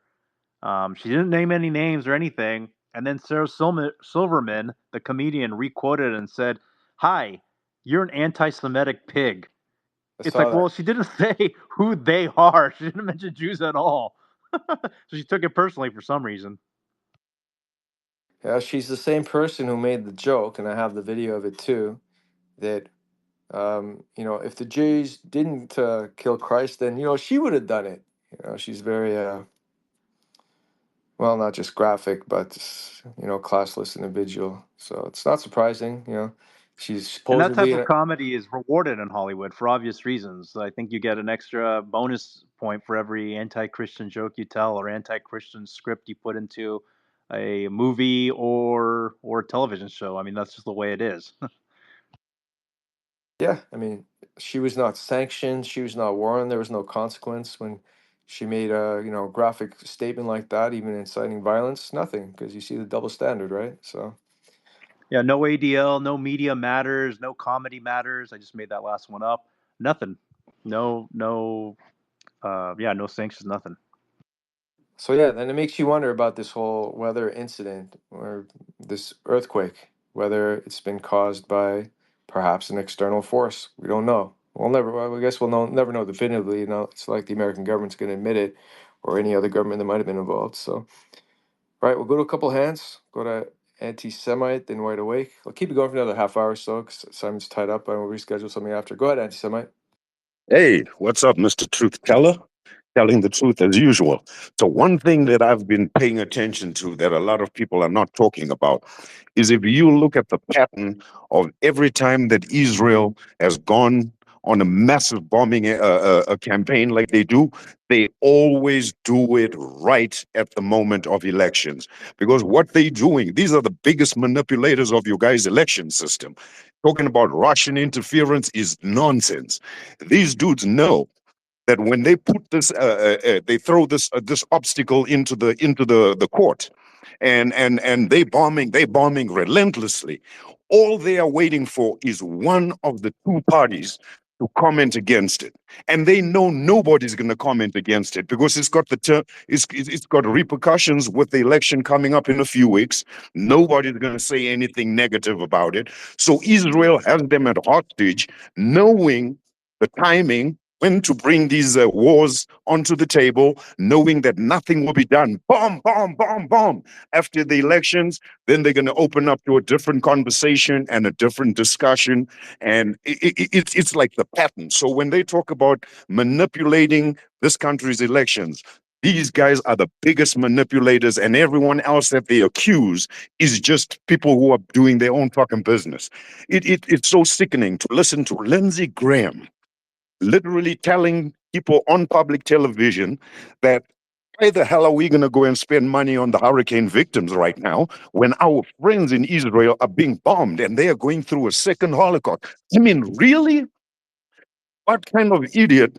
I mean, people should be throwing their fucking shoes at the TV all over America just upon hearing shit like that, right? So these are black people, majority in North Carolina, who are having this problem. So they want these people to just continue to be annihilated at home, and we're going to worry about our friends who have a problem with keeping their fucking guns in their holster. They just going and niddly-widdly just blowing everybody fucking up, and we got to be concerned about them and not about the motherfuckers who are sitting on fucking. I watched a video of a woman sitting in a tree, and the fucking water was all the way above her fucking door level. There was no way she could get down that tree. There was no way any rescuers were going to get to her because her yard was a fucking flowing Amazon River, right? And then Lindsey Graham, I mean, guys, how can we fucking go and nail this fucking Lindsey Graham based off of his fucking statements? I mean, this shit shouldn't be just like listened to and we let it fucking slide and we wait for another asshole to come talk. When the conversation is out of his mouth, motherfuckers should be finding a way to get him to fucking impeach or whatever it takes to get, because he is the fucking problem. This is so, I mean, I lose sleep over this shit, man. It's affecting my own motherfucking life right now. I don't have any family in motherfucking Gaza, but it's just the pain and the fuckery that is so in your face. And I've got all my fucking people my posts are censored on fucking all platforms. I've never got a like ever since these fucking these wars started. This bombing started. Nobody's liked my comments, so obviously everything I post is not being fucking seen. Guys, whatever you're doing, don't fucking stop. And whatever you're doing, don't stop fucking mentioning the fucking people. Name them by name. I changed my name from Fun Studio to anti-Semite because they're going to keep making us feel bad for pointing out the obvious and calling us anti-Semites. I might as well just call myself an anti-Semite before I even fucking say anything they don't like. So I praise you guys, man. I'm an older guy. Some of the people on this space are like my kids' age. And just hearing where this conversation is going, hearing where you guys are steering people's minds to go. This is the greatest movement that we've seen in our lifetime, what you guys are doing. So, man, I give you my fucking flowers. I give you everything, Truth. You're badass. You guys need to keep doing this shit. And we're going to keep sharing and posting and showing up whenever you have your space. I mean, we have our scenarios where some of us have our own personal issues, and I love the nationalist movement. I think the national movement is opening people's eyes. It's opening people's eyes to where we can love ourselves. It's not racist. There's racist and racism. Racism is a beautiful thing. Love your race, love your people, do everything you can for them. But the action of racism is the fucking problem. So I support you, white nationalists, white supremacists. This is a black guy saying this. But we have a bigger fucking problem, and Lindsey Graham just put it out on national TV last night, man. I mean, I'm fucking in here, heart beating, sweating, and pacing in my house by myself, and nobody's trying to attack me. Keep doing what you're doing is all I gotta say, man. One love.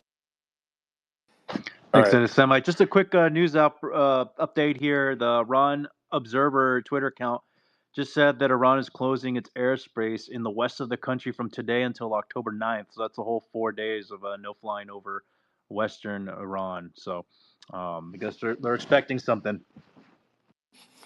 Yeah, thank you, Anti-Semite. Just a couple of points.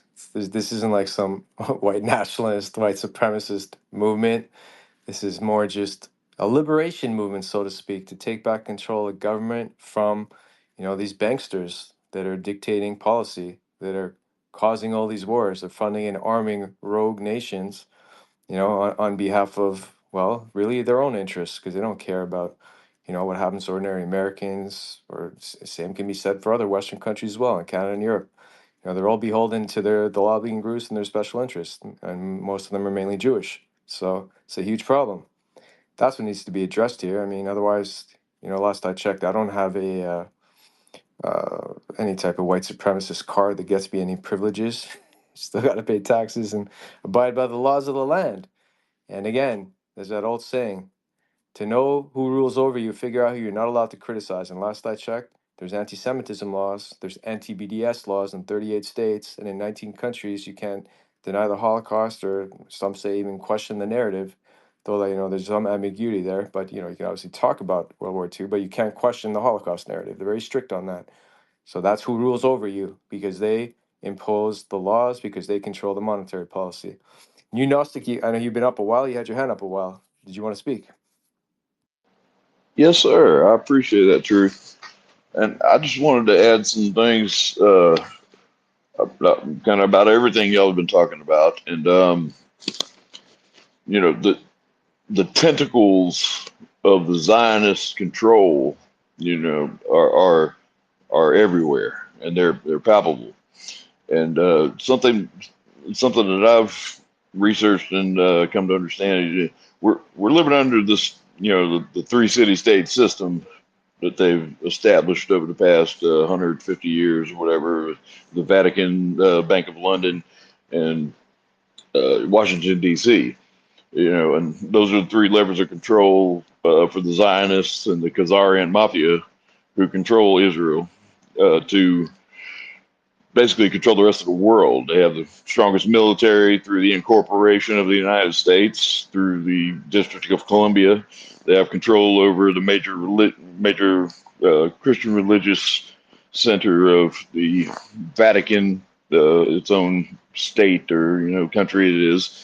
And they have the financial control through the Bank of London, City of London. And this is the trifecta of the three city-state system, in which they use to control many aspects of life of all the people that they impose their will on through that. And a lot of the things that go on here in the United States, they have so much control over all these things through people like the blackmail operations, through people like Jeffrey Epstein, and even the things that have happened, like with Sean Combs, P. Diddy. He was like the CIA's black Jeffrey Epstein. He has dirt on many, many stars and things that he corrupt, that he put them in positions to be able to tape them and corrupt situations. And that's a lot of the control they use over our elected officials and through their lobby, because most of all our senators and everything up there they take money from Israel. And where does that money come from? Oh, well, we give aid to Israel. So it's a very large money, laundering system, where we give them money and they turn around and they lobby us and give it back to our elected officials. And then they get the policies that they want from that. And that's a major thing that they do that just is totally corrupt in our system, as far as I understand. And also that it's just if you look at the moral degradation and the institutionalized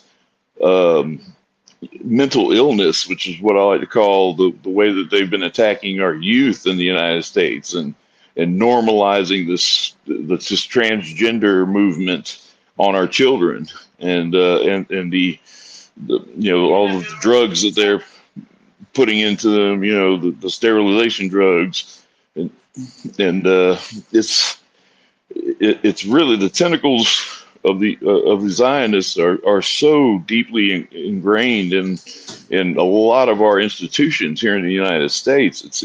It drives me insane. It's disgusting, but it's coming to that realization and exposing it and making other people understand just how deep and how long this plan of control has been playing out. And it also works into the world of WEF and the IMF is all in BlackRock. All these things are controlled by Zionist Jews, and also in the United States, many of the Christian organizations, because Christianity is so fractured throughout the United States. You have so many different denominations and this and that, and it's all by design, because they don't want us to know what the real, what the books of the Bible, the books that we think, that we think are the Word of God and everything. The amount of time that all of these writings, all of the pen holders have been manipulating the constructs of our religion, of what we're allowed to see and what we think is the Word of God and things. Well, they decided what books we were going to get to see, over 1,000 years ago, when the Holy Roman Empire took it over, and they took out what they didn't want us to know and injected pagan beliefs and rituals into their version of what they wanted the Bible to be, and all that has had a huge impact on just religion in the West, and also the way that our entire society is structured. Like, early in the 1900s, the Rockefellers instituted the education system and had a huge hand in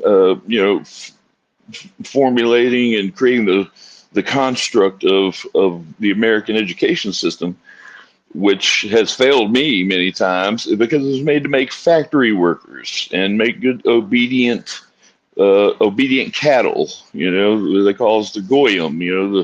The Zionists. We're here for them to control because they're God's chosen people. And what I run into, because I'm from Georgia and born and raised. And, I went through church and everything. I found my spirituality. I didn't let the church get in the way of me finding God, or church in the way I had to go through it. And, and I found my connection with God, and he he's given me a perspective to be able to look and see where all these just really constructs of man have warped our understanding of what it really is, and that's all by design.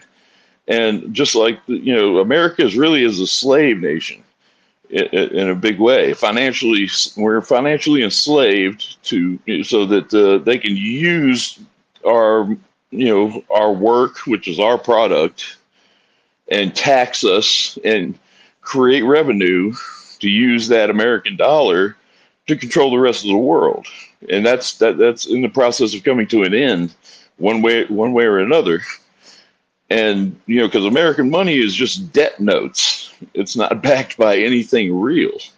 And that's why they can print as much as they want and then use it to impose their influence on the rest of the world, as long as the dollar and the petrodollar narrative controls most of the major banking in the world. And so that's something we have to overcome, and it's something we have to get past to realize that the system has been constructed to keep us from prospering here, especially in the United States. And when we talk about the Israeli control over, like the Mossad, so they control most of the institutions of our government, because it's gotten so huge and bloated, and it does not serve the citizens because they have loyalty to the Zionists and to their way, to the way of life they've been indoctrinated into. And that's something that we really have to overcome and get together and realize that this is wrong, and we have the power to take it back. But it's a matter of having these kind of rooms where we have the honest conversation. And I don't hate Jewish people, but I hate the Zionist constructs, which have really warped our understanding of what life is really supposed to be like. And it's molded us into these obedient, or not the people in here, but as a whole in the United States. I know more Christians that, and I asked them, I was like, do you love the Jewish people more than you love Christ?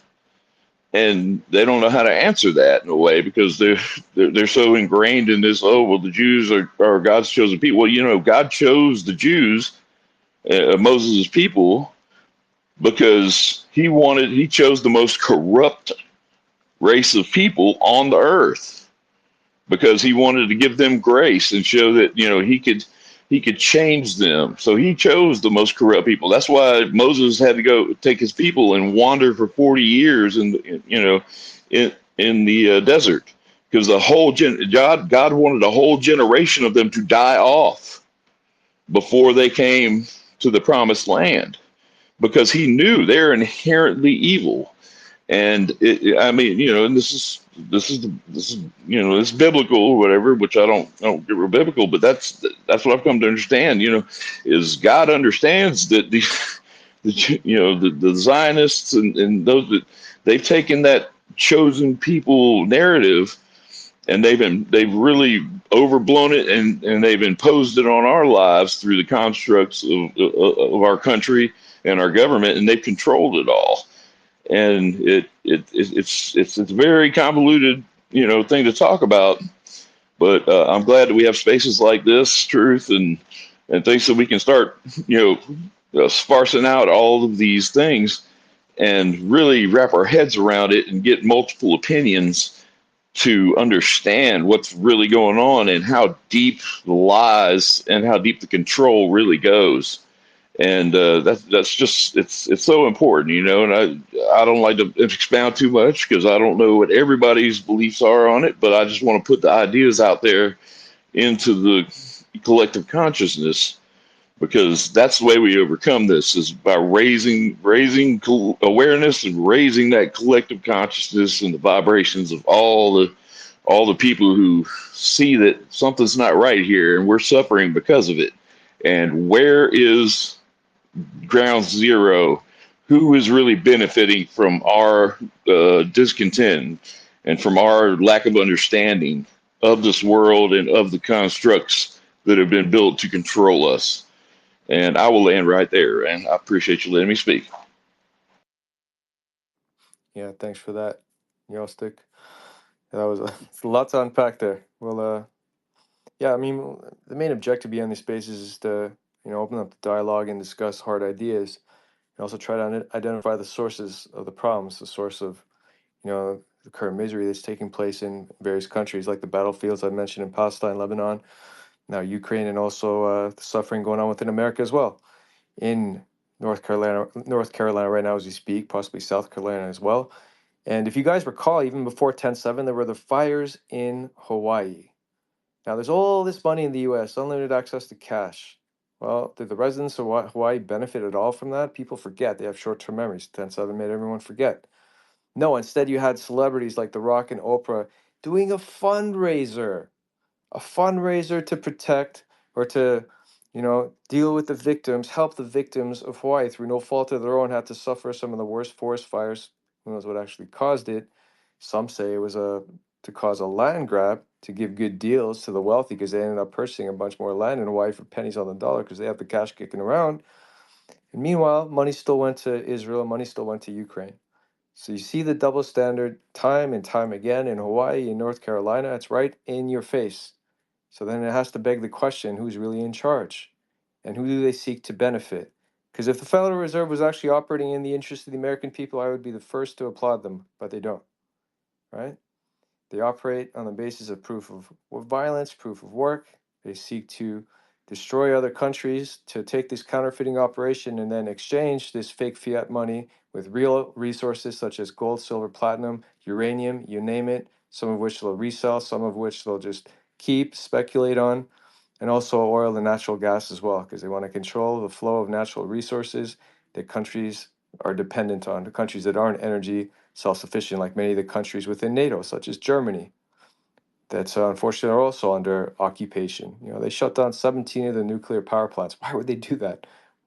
They don't have, they have coal, but they don't have oil, they don't have natural gas, they have to buy it. Why would you shut down your nuclear power plants? Because it's not safe? Are you serious? Who told you that? It's the safest form of energy. So it makes you shake your head when you see all the lies that are so pervasive. And then you've got a nuclear scientist here who wants to comment on the extent to which they can cause, the best bomb that they have through frequency, however he wants to describe it, to try to get at those tunnels and get at the underground cities in Iran. But hey, you don't want to call out, the obvious safety of nuclear energy itself and the fact that everyone should be using it who can afford it. And it's been made affordable because Russia exports micronuclear reactors that cities can afford now. That aside, it wasn't meant to be an energy discussion. I'll come to T-Bird in a sec. Lou, do you have any other updates? I've seen a lot of posts about an imminent attack. Yeah, I mean the earthquake, by the way, was pretty far. I looked up on the USGS website. It's pretty far away from Tehran. It's 4.2 earthquake. Nothing. It could be a nuclear test. I doubt it, but that's what some people are saying. But I doubt it. It might just be a random occurrence. But yeah, an update here. Apparently, U.S. forces in the region have been told to shelter in place. Fortunately for them, though, the Gulf states have pledged neutrality, so the U.S. can't use those bases and the forces in those bases to attack Iran. All that means is they can move them to whatever bases in the area that are not in neutral territories, like the one Jordan, Conoco base, etc., and then execute their missions from there. But that'll be a lot further away from Iran than the bases in the United Arab Emirates, Bahrain, the east coast of Saudi Arabia, the ones around Riyadh, etc. So there's ways to get around that, but yes, they've been told to shelter in place in case of an imminent counterattack from Iran after Israel hits them. That's all I have for you right now. Yeah, thanks for that, Lou.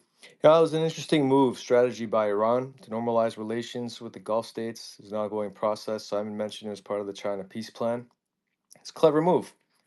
Rather than want to make war with your neighbors, why not find common denominator, find a way to make peace? So this way, at the very least, you can limit, or at the very least, make it more inconvenient for Israel, backed by U.S. weapons, etc., to attack you. It's clever. because yeah, I saw that neutrality space move that they did yesterday, and they coordinated together. So they started with Saudi Arabia, and then the other Gulf states fell in line. You know, that being UAE, I believe Qatar, and also Bahrain, maybe Kuwait as well. Were there five, four? I'm not sure. I have to look up how many of the Gulf states, but not they all have U.S. Military bases on their sites, and I guess they're not allowing U.S. or Israel to use it to launch attacks on Iran. There's still other options, though. The U.S. does have bases in Saudi Arabia. They're occupying one. Sorry, not Saudi Arabia. Obviously, they do. In Syria, they occupy 1/3 of Syria, and there's still a U.S. presence in Iraq, even though they said they withdrew their forces. They're still there. So they do have other options. Both of these countries do border Iran, and of course, there's the aircraft carriers and battleships that are not far from the Persian Gulf, Caspian Sea. They're around, so they have options besides the Gulf states. And of course, there's Turkey. Turkey's not Turkey's very close.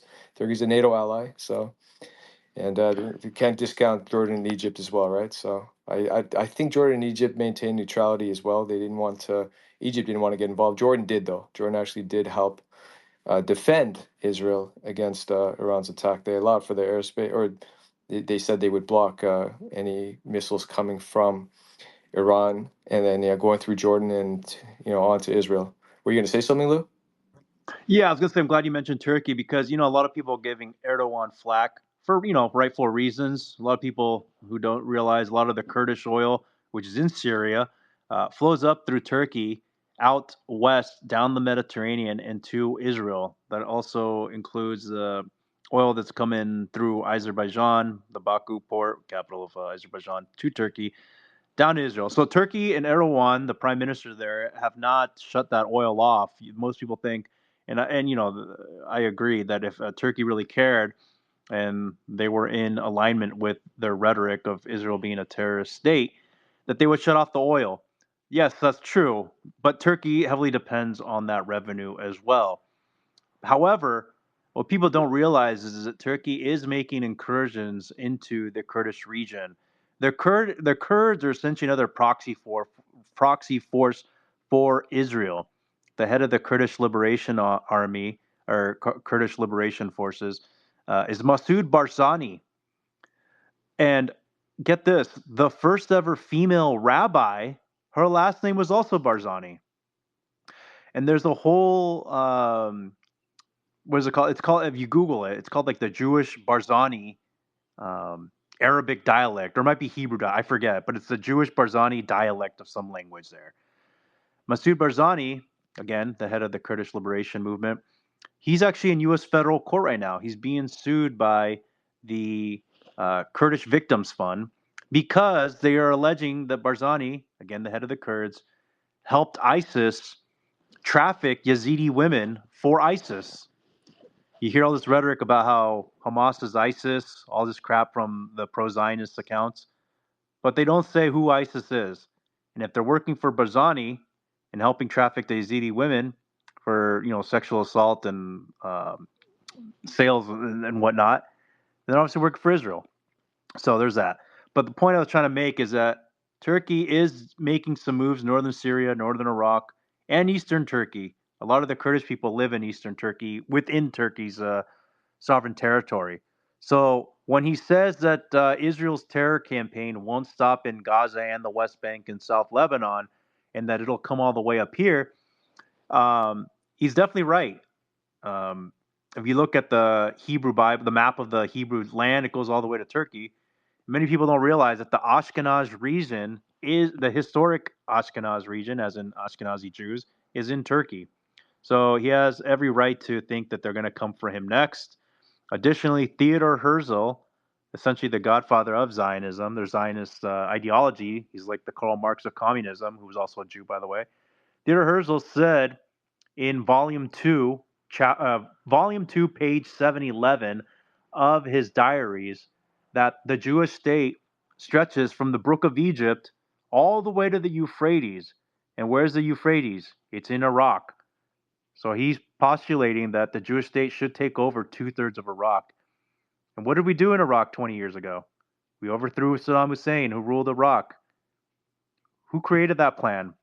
Well, there's actually a Haaretz article It's called White Man's Burden. Again, it's Haaretz, two A's. Called White Man's Burden, and the subtitle says, um, the leading neocons in the Bush government are pushing the U.S. to war with Iraq. The only problem with it is that most of them are Jews. It literally says that. You can look that up yourself. It'll be easy. Type Haaretz, White Man's Burden, it'll come up. So that's all I wanted to add there, Truth. Thanks. Yeah, there's David Wormser, Paul Wolfowitz, Richard Pearl, Robert Kagan, Bill Kristol. These are all dual nationalists. These are all Jews that are in the State Department that are crafting this policy. You know, you got obviously the Klingberg Klinger around policy paper, even the what's that other one called? The Atlantic Council. It's also, another think tank. You've got the The Yunnan Plan, Council of Foreign 1982. Relations. You got PNAC as well, Project for a New American Century. These are all various think tanks that are essentially run by Jews to want to take over the Middle East and steal resources, right? I mean, and even Wesley Clark himself apparently is Jewish, and he's the one who coined, to destroy 7 countries. Well, he says he was told, this was, I think, 10 or 11 days after 9/11, that, I've just been informed that we're going to be invading 7 countries in the next 5 years, even though, this is before a proper 9/11 investigation was even done. But yeah, no, it's good points on, what the actual Greater Israel Project looks like. It's in Herzl's paper, and it's also, it's on the patches of the Israeli soldiers as well. They wear it, and both Netanyahu and Smotrich, who's the finance minister, presented, these Greater Israel maps at international venues. I think Netanyahu did it at the UN. And oh yeah, and as far as Iraqi Kurds go, yeah, that not just there's a Kurdish region both within Iraq, in Iran, and also in Turkey. They're all separated essentially.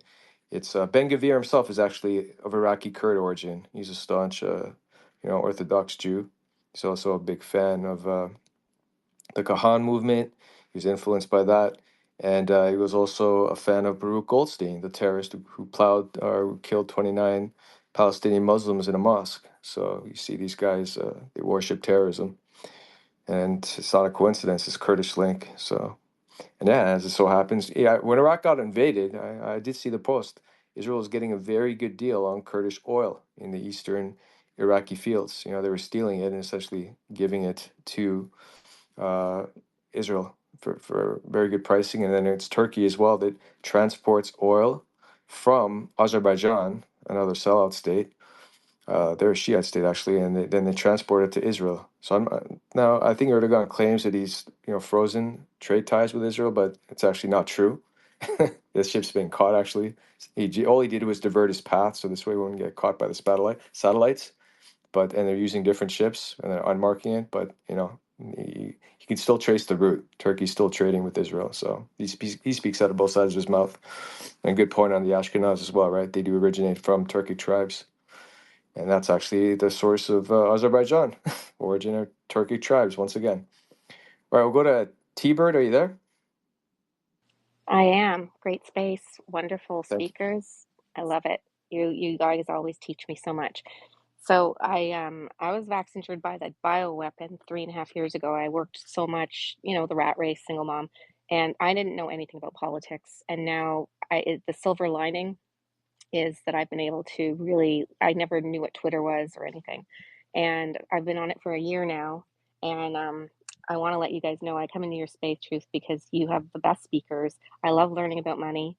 And I know when I saw the central banking solutions, that struck me because I always learn something from Simon when he comes in. And it's interesting, when I started listening to you guys, I went to try and buy gold at the bank, Royal Bank of Canada. That's our big bank. You guys all have privatized banks down there. They told me that they sold 85% of our gold to China in 2017. So I had to wait like 9 months, even though we have the Royal Canadian Mint up here producing gold.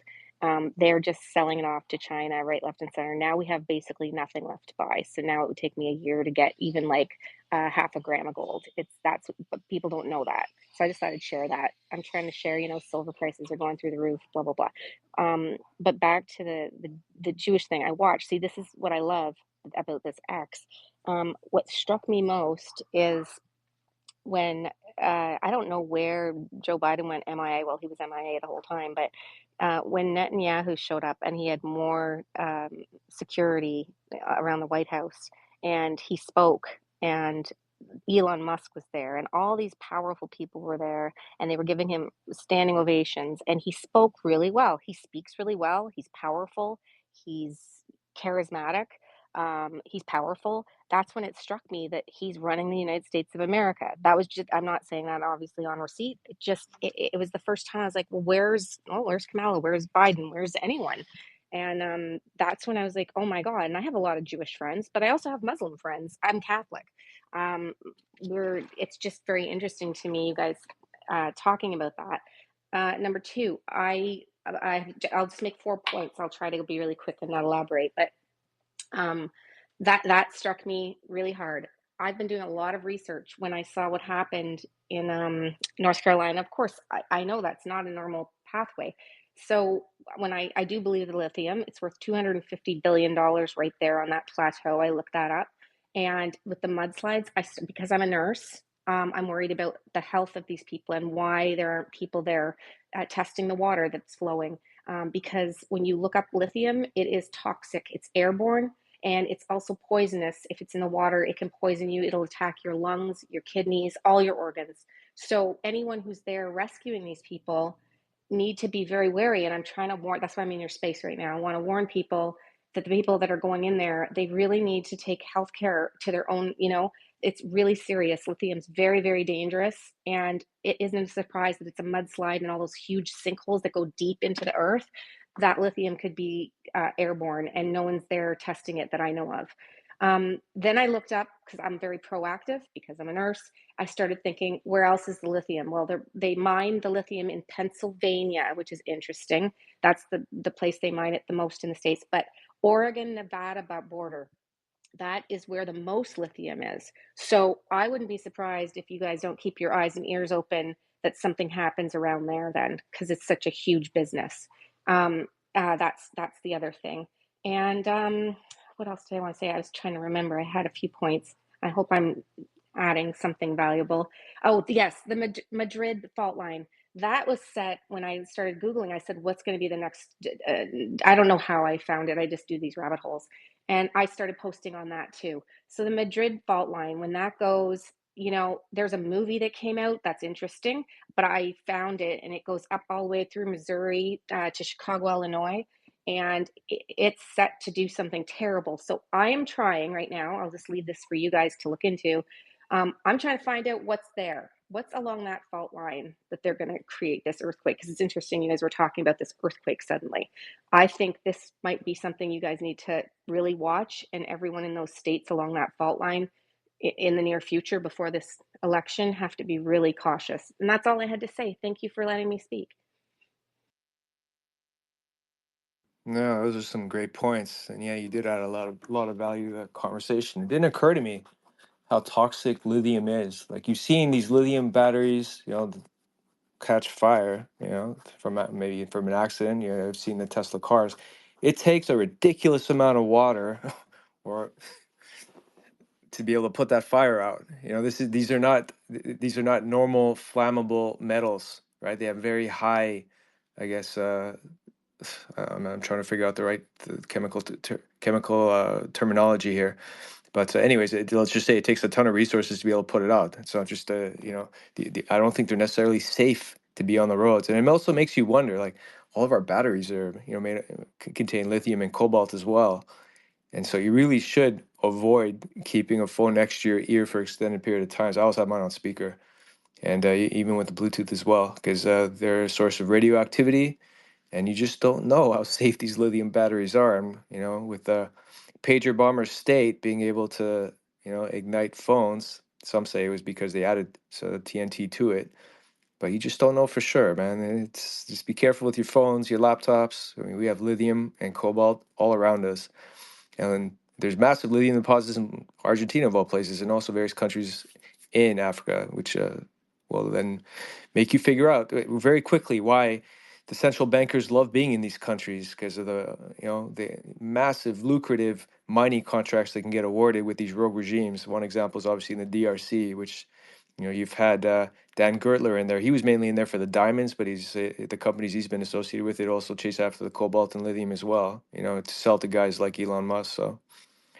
It's one big cartel. The mining cartel. It's, just as vicious and corrupt as the oil and gas cartels, right? And again, all backed by central bank money. So you see, it's always 1 degree of separation with these people. All right, I can't see any hands. I don't know if it's a glitch or not. So I'll just go to a new hand. I see Indian Groiper. I see Godfroy. Wait, I'm just White. I see you. Okay, White. You've had your hand up a long time. Actually, I go to you first because you've been up a while. Go ahead, White. Wide awake. Can you hear me? Yes. I just want to say thank you so much, True Teller, for having me on. I want to brush on a couple of topics. The first one being crypto, and yes, I'm all for crypto. I'm all for anything decentralized, and I want to point something out along with crypto because I see a lot of potential in a few of them that I think are going to explode. And I'm not here to like just talk about that. I want to talk about like Israel and Zionism and whatnot. But I just want to say, first of all, I'm not a legal advisor. Please don't take anything I say seriously. This is just for educational purposes only. Please do your own research. But I see a lot of potential in any ISO 20022 compliant crypto such as XRP and XLM. I really think they have a bright future. And if I had a lot more money, then I would invest in Bitcoin and whatever.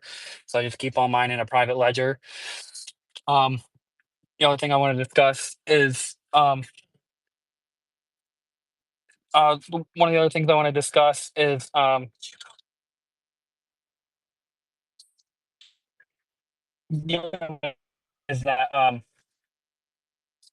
that liberalism came from the Talmud. As we all know, the Talmud says there's 8 genders, and then liberals want to preach about separation of church and state, even though this is not a left versus right anymore, because you got subversive individuals like Ron DeSantis and Greg Abbott that pass those anti-Semitism laws and are just and Lindsey Graham now. He basically when Lindsey Graham was talking about the hurricane, he was basically like, yeah, people are suffering, but fuck them. I care about Israel and Israel only.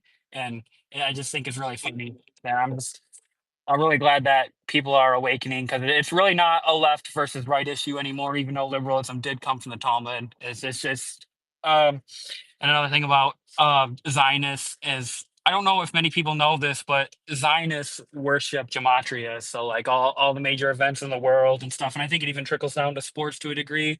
It all lines up with gematria. They just love worshiping numbers. It's pretty scary when you realize how much of it all lines up. And Truth, I just want to thank you so much. I could hear you rattle off the truth all day, bro. Every time you're about to go rattle something off, I'm just like, truth teller, tell the truth. And that's what you do. So I appreciate you guys. You guys are incredible. And keep up the good work. Yeah. Thank you, White. Just trying to not get suspended or gotta watch the language you use. So I mix it up. I misspell. Sometimes I'll speak in code. They're not stupid. And the ADL's listening to us right now as we speak because Jonathan Greenblatt said so. Because he's got a tech company in Silicon Valley that hires both data analysts and also software engineers just to be able to spy on all the social media platforms. And we all know the Meta platforms are all compromised: Facebook, Instagram, even WhatsApp. Just figure that a spy is reading everything you're writing essentially, and they can do that without a warrant as well. Because of course they passed the Patriot Act right after 9/11, which allows them to do that. So just assume we're being surveilled and then censored at the same time. It's a great combination. So it's always like simple strategies, right? The surveillance, censorship, and what do they do with the politicians? Blackmail, bribery, violence. These are their modus operandi. And as you start moving up the ranks, if you start achieving some success, you too will be treated like those politicians. You'll get opportunities to sell your soul and become one of them. As Andrew Tate once discussed, yes, you can hate on Tate for his background, but I believe him when he says he had that meeting where he's offered like maybe $100 million of perks, incentives, cash, whatever, to sell his soul and become one of them and promote their message. He said no, and now this shit's happened. So interesting world we live in. All right.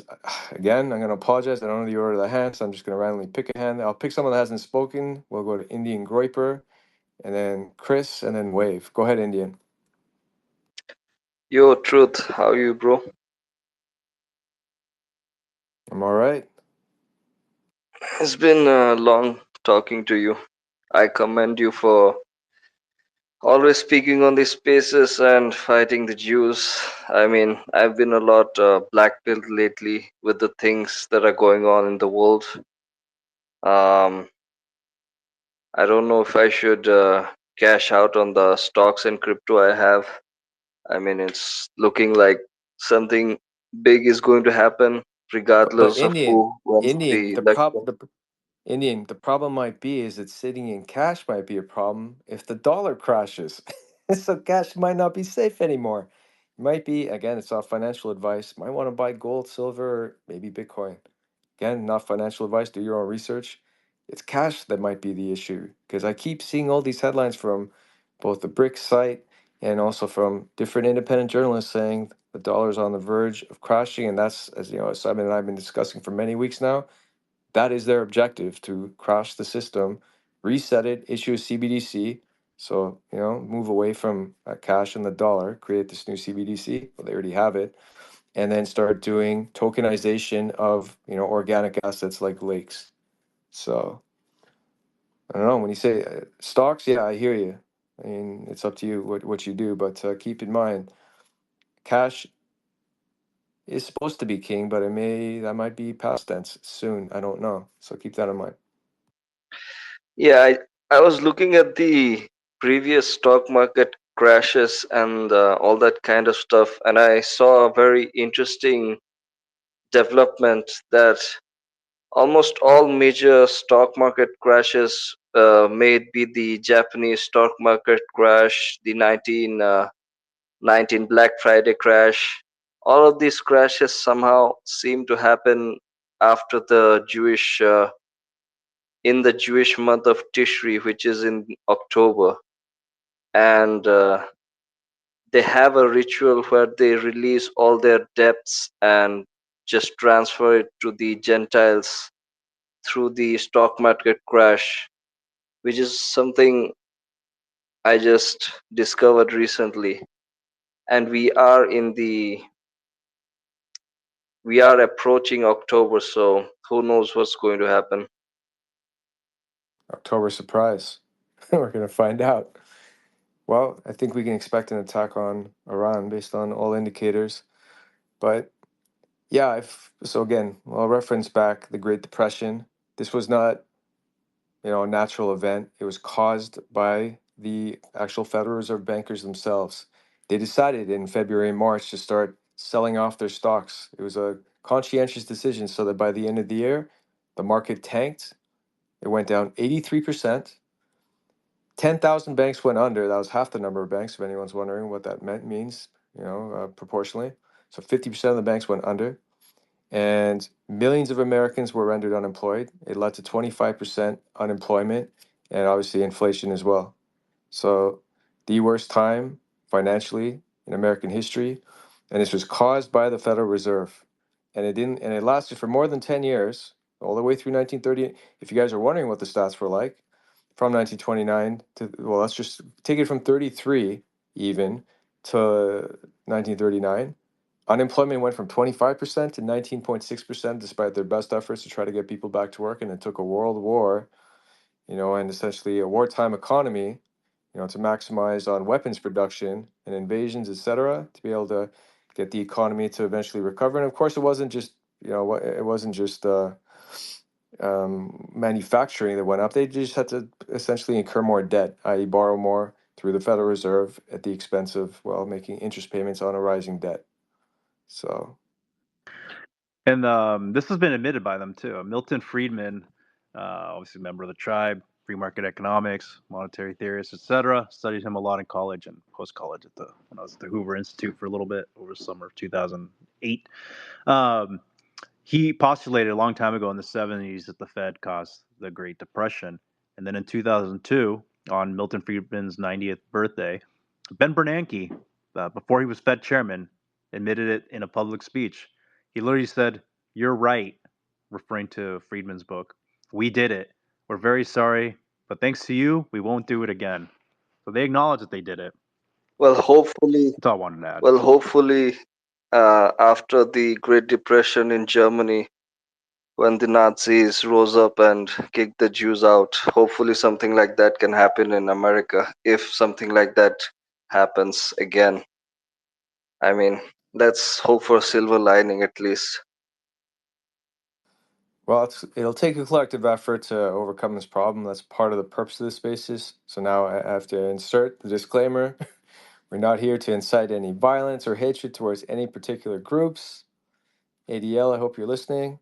Just here to have an honest conversation, discuss history, discuss current events, and possible solutions, one of which is through the blockchain and a decentralized monetary system that gives everyone a shot. And yes, National Socialism and a zero debt, zero interest backed currency backed by labor would be an option as well.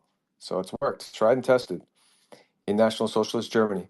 So Yeah, Milton Friedman actually had a quote in one of his autobiographies. I remember he said that the true economic policy can only be actualized by a dictatorial state. Like it can't be actualized in a free market economy.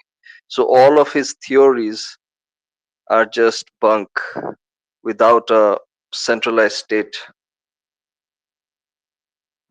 yeah, I mean, you're never gonna hear an ideologue come out in support of National Socialism and an alternative currency that's backed by a real asset outside of metals and or fiat, right? And that would be a labor-backed one where there's actual checks and balances. You can only print relative to your labor force. So then you're therefore incentivized to increase your labor participation and aim towards zero unemployment, which is what the National Socialists were able to achieve. And they had a higher unemployment rate in 1933 at 31%, which they brought down to zero by 1939, which is incredible and unheard of. So, and they also had zero inflation because now when you're not making interest payments to your central bankers, you're now able to regulate your costs. So you can put and they were only collecting a small amount of tax, by the way, 7% for any of the money that they issued for real labor that was taking place. And they fired up all their manufacturing plants. And they're also still doing trade through bartering, cutting back on their costs of commission middlemen. So, and they made everything affordable, including homes. Everybody could get a home for a 1% mortgage prescribed, but if they had kids, thereby encouraging heterosexuality, for every kid you had, they wiped 25% off your entire balance. So 4 kids, zero mortgage, a free home. Imagine living, and there were no property taxes. Imagine living in a home, paid off, liquid, no property tax, and whatever you work for, you keep, and you're just kicking up 7% that goes towards state-run projects. And yes, there's obviously some administration fees, etc. Dirt cheap, nothing, because your government's no longer incentivized to get rich, and the stock market is separate from the economy. You can't commoditize the currency anymore, and it's only certain companies that can try to raise essentially debt capital, or sell equity in exchange. They can issue stocks essentially to the public market if they choose to, but limited and controlled. And there's actual laws enforced, so you have an honest government in place. That's the alternative. That's the National Socialist system. They will never teach you in a single economics textbook, that I know of legally, because as soon as you type in, even in Yandex, even in Brave, National Socialism, you see it's immediately stigmatized, vilified. It's the most evil force. But then go read books like Dr. Feder's book and his 25-point economic plan, and you'll see that it makes perfect sense.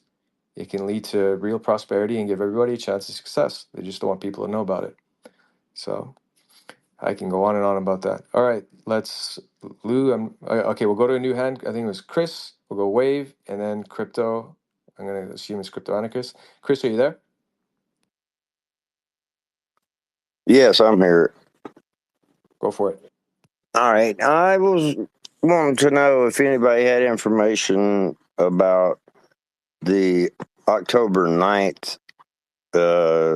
Is supposed to be a big sighting. The stars are going to tell us everything. The four kings are supposed to arise or something like that. Has Not anybody the right ever? space. Not the right space. So Okay, sorry, well, man. it's got to do with flat Earth as well, because it's going to do a shift change, is what they say. The axis is supposed to change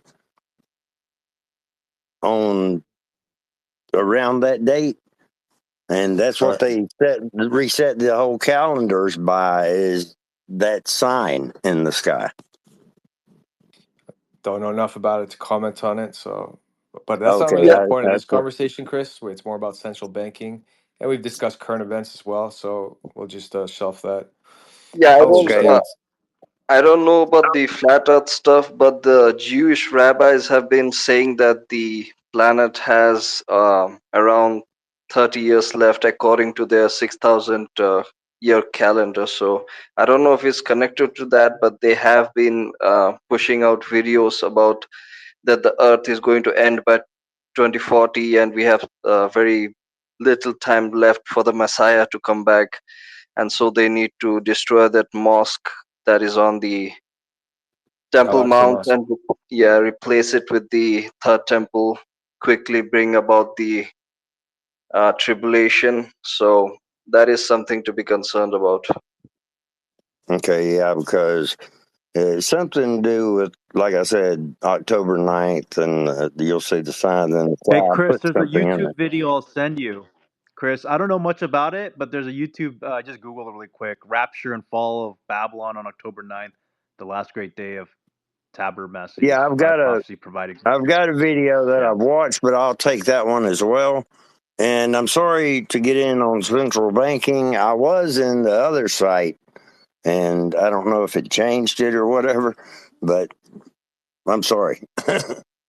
No, it's okay. It's No problem, no fascinating problem. topic. Kind of interesting. I might even watch the video to see what you're talking about, so But maybe yeah, I'll learn something new there. I would like to know that other, and I am interested in the banking because I have, about $5,000 I'd like to drop into Bitcoin, but I don't know anything about it. Everybody's talking about, I got it put in reserve or something like that. I mean, so I just don't know anything about Bitcoin. I'm in my 60s and I never went to college, so I don't know anything about it.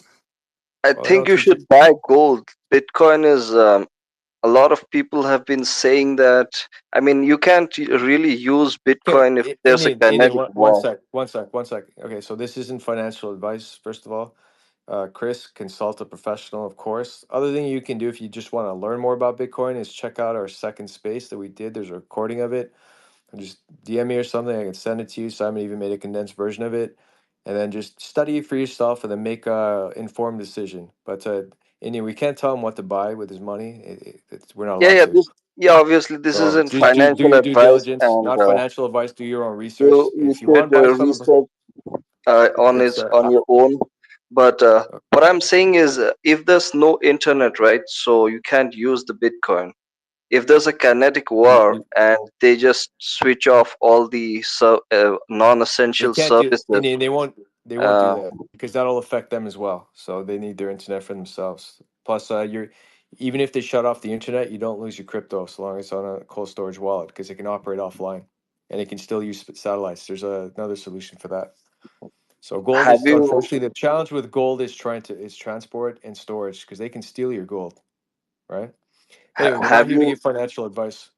yeah, have you looked at the Liberty Eclipse exercise?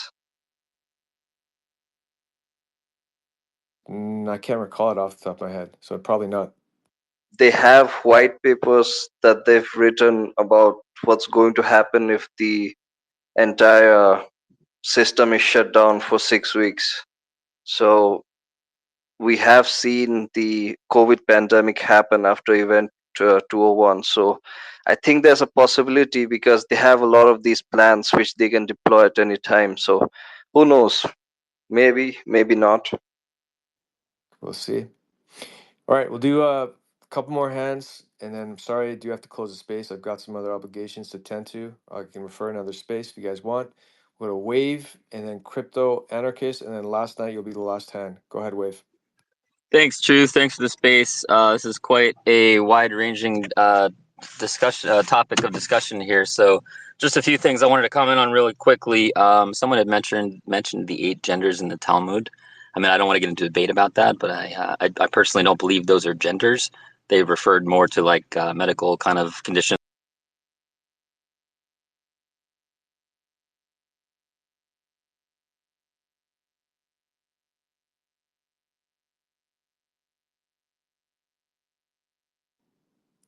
Can you hear him? Oh, I can't hear I him. don't hear him either. Okay, wait. Well, I'll cycle you. Oh, The fact that Palestine is not on Yeah. there because Palestine is not on any Western maps for the most part. What was more concerning was the absence of what was the other? There was another country missing on that map. Truth. Anyway, Well, Ukraine didn't exist. Okay, Wave, I'm gonna cycle you because you cut in, you cut out, so I'll bring you back.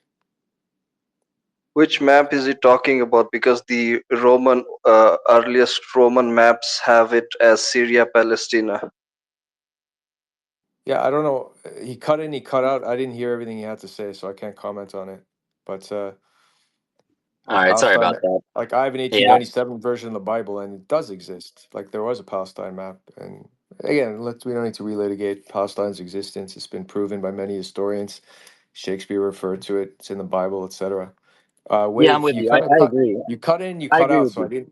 I didn't Hey, hear Truth, real quick. Truth, let Go me ahead. jump in real quick. The question I had was, have you made a thread or someone made a thread on cold storage and accessing and all the little precautions we need to take? Because I was thinking of moving some stuff around and grabbing a few. Yeah, hang on, Con, 1 second. The question I asked you, Truth, maybe it cut out. There was another country that was not on the map, and that was concerning. The map that Netanyahu held up. Do you remember which country that was not on the map? Lebanon. Yeah, thank you. That one should have been on there. I agree with that 1,000%. And then the other thing is about the bodies in North Carolina. Are they just leaving these people, like the dead bodies, all around? Is that really true? Are they like threatening to arrest people that want to go up in there and recover these bodies? Like, what the fuck is going on? Oh, and lastly, we all know this is about lithium. It appears to be. Wait, real quick on North. Has it been declared a national disaster yet? Yes, that's why FEMA yeah. was sent If in. FEMA's there, it's a Yeah. national Well, FEMA disaster. has no money though. But sorry, go on. Yeah, FEMA's doing absolutely nothing. They have no money. They're contributing nothing to actually help the people. And like I said, the local police are preventing independent rescue operations. Like, it's absurd what's happening over there. So anyway, when the land gets flooded and reclaimed and purchased back by the government and then turned into a lithium mine, I guess one way we could profit is to invest in the companies that are mining the lithium or the people that are manufacturing the batteries. So, but yeah, as far as keeping your money in crypto versus cash, yeah, precious metals is the way to go. And I think silver has proven to be a bit more profitable than gold, surprisingly, in recent years. But anyway, that's my 2 cents. I'm enjoying the space. Thanks so much. All right, thank you, Wave. Once again, not financial advice. I don't feel like getting DMs later. Okay, we'll go to Crypto Anarchist, and then last night. Crypto, are you there? Oh, and Con, did you want to speak, by the way? I can't No, see I any was hands. just curious. I was just curious about that specifically, just like because I've seen a few different options, and I've been meaning to do it for a while, but I definitely before the end of the year want to move some stuff around. So I was just curious if there's a thread that either you've made or someone else has made on it. I have made a thread on cold storage wallets. I know some stuff about it. We can discuss offline, but All right. I just not today because I'm quite busy. But go ahead, Crypto Anarchist. Okay, so first, full disclaimer: my name predates cryptocurrency because everybody thinks crypto. Your mic is. Are you on? Hold on. Are you on Bluetooth headphone? Because your voice is very muffled. No, I'm not. I'm wired. Okay, because your mic, it's hard to understand you. Yeah, maybe take your I hand off have the a mic or I have like a something. It's professional mic super setup. bassy. It's Can't hear something you. else. Okay, just give it a shot. I'll try. Let me,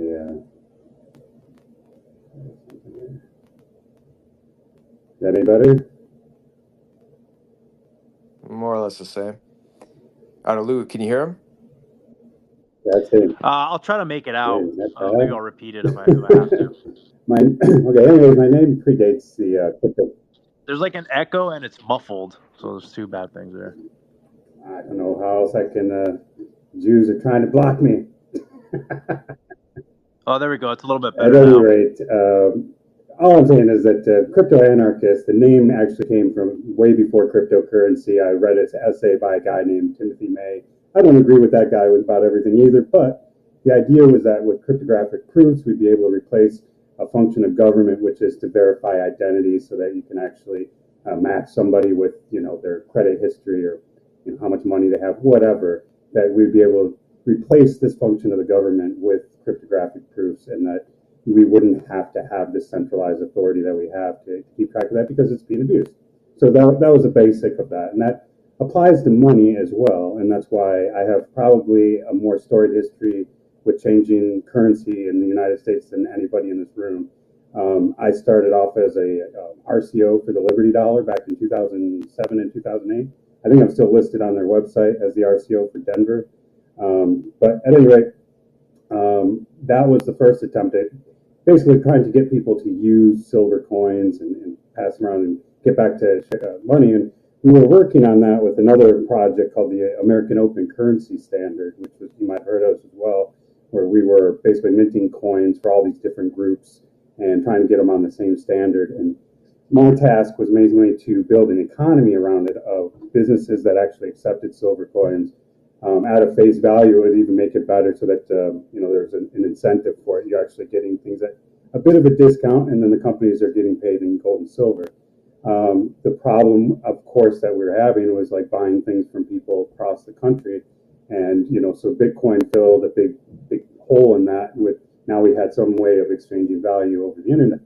The problem was that it got hijacked, and I don't trust it at all anymore. I think that it's not functional anymore as a medium of exchange. When I went to move like $50, and if they said it was going to cost me $100 in transaction fees, I was like, well, this doesn't work anymore. So I probably had more Bitcoin than all of you guys combined, honestly, and I've sold all of it off a long time ago. Actually, I traded when it first forked and into Bitcoin Cash when it first forked, and I still have remnants of stuff. I probably made the most money off Ethereum actually, but that's been hijacked now too. So I think that the real only way out of this for people is to build an economy, and we have to find out who's creating what, network with each other, and use honest money with each other. But building local communities where you have a place to get your food.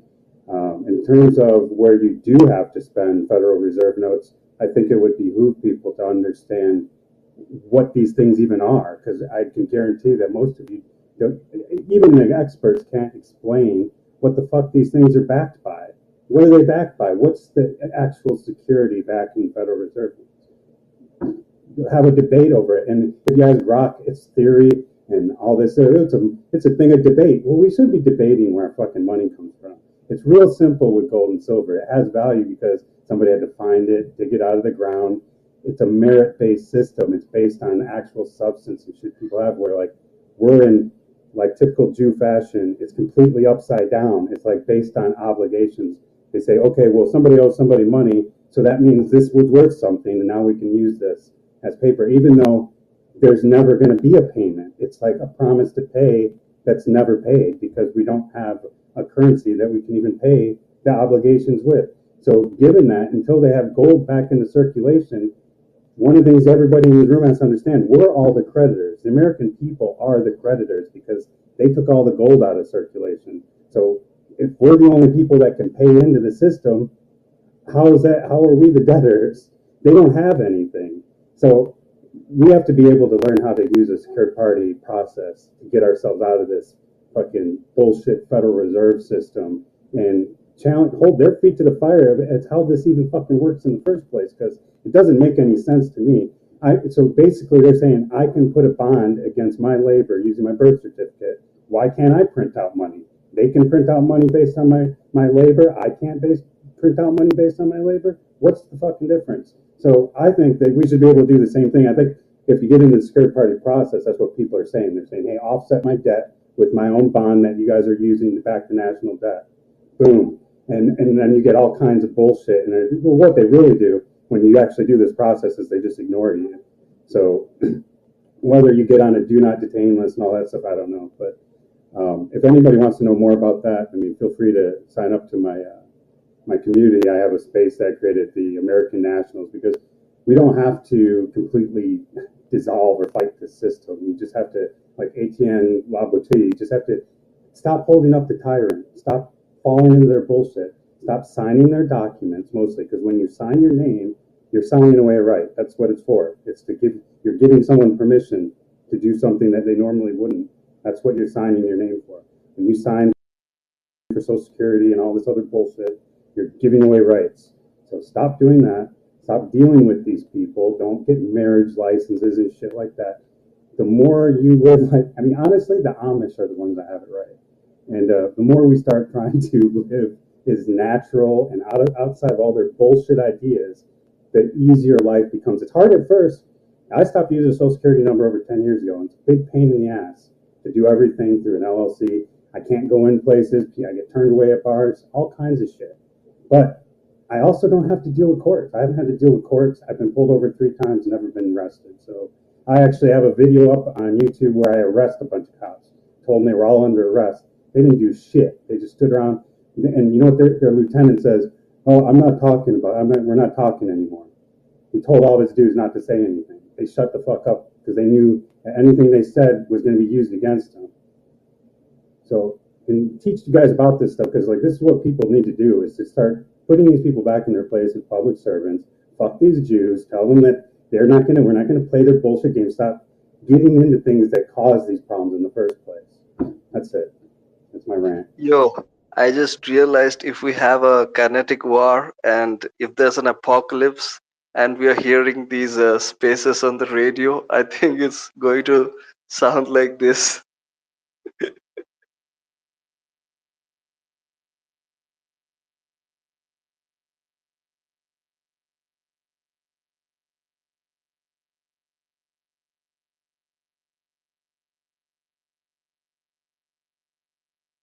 Truth, are you there? Hey, yeah, sorry, I was just dealing with something. All right, we'll go to last night. By the way, thanks for all that input. And guys, do your diligence. I know you were plugging your own space and all that stuff. Uh, I'd like it'd be if anybody wants to do something like that, just let me know in advance, right? Just so I can preview it, because I don't just I can't randomly endorse someone's work without actually knowing what it is, right? So I can't recommend it. So that's why I'll just tell everyone, do your own due diligence, and I'm not endorsing anyone else's products without having reviewed it myself in advance. So just keep that in mind. Your ideas sound good, but again, I can't recommend anything until my own diligence. All right, we'll go to last night and then concluding remarks. I have to get going. Last night of honor. Go ahead. Truth, I'd just like to say I was on that space with you the other day when you were doing the Chechenian things with all the Muslim dudes. That was pretty impressive. Moving hearts and minds and fighting a crowd. I mean, I was out of my depth when it came to the knowledge of that, but so well done there. I deep respect. Anyways, I wanted to ask what everyone felt. I know we talk about National Socialism a lot in all the different spaces, but what about Lincoln and his greenback with the silver backed currency? What do people feel about that? I know there's problems with backing currency with gold, and that can also create other problems from what I've read. But I'm just curious what you guys think about Lincoln and the greenback.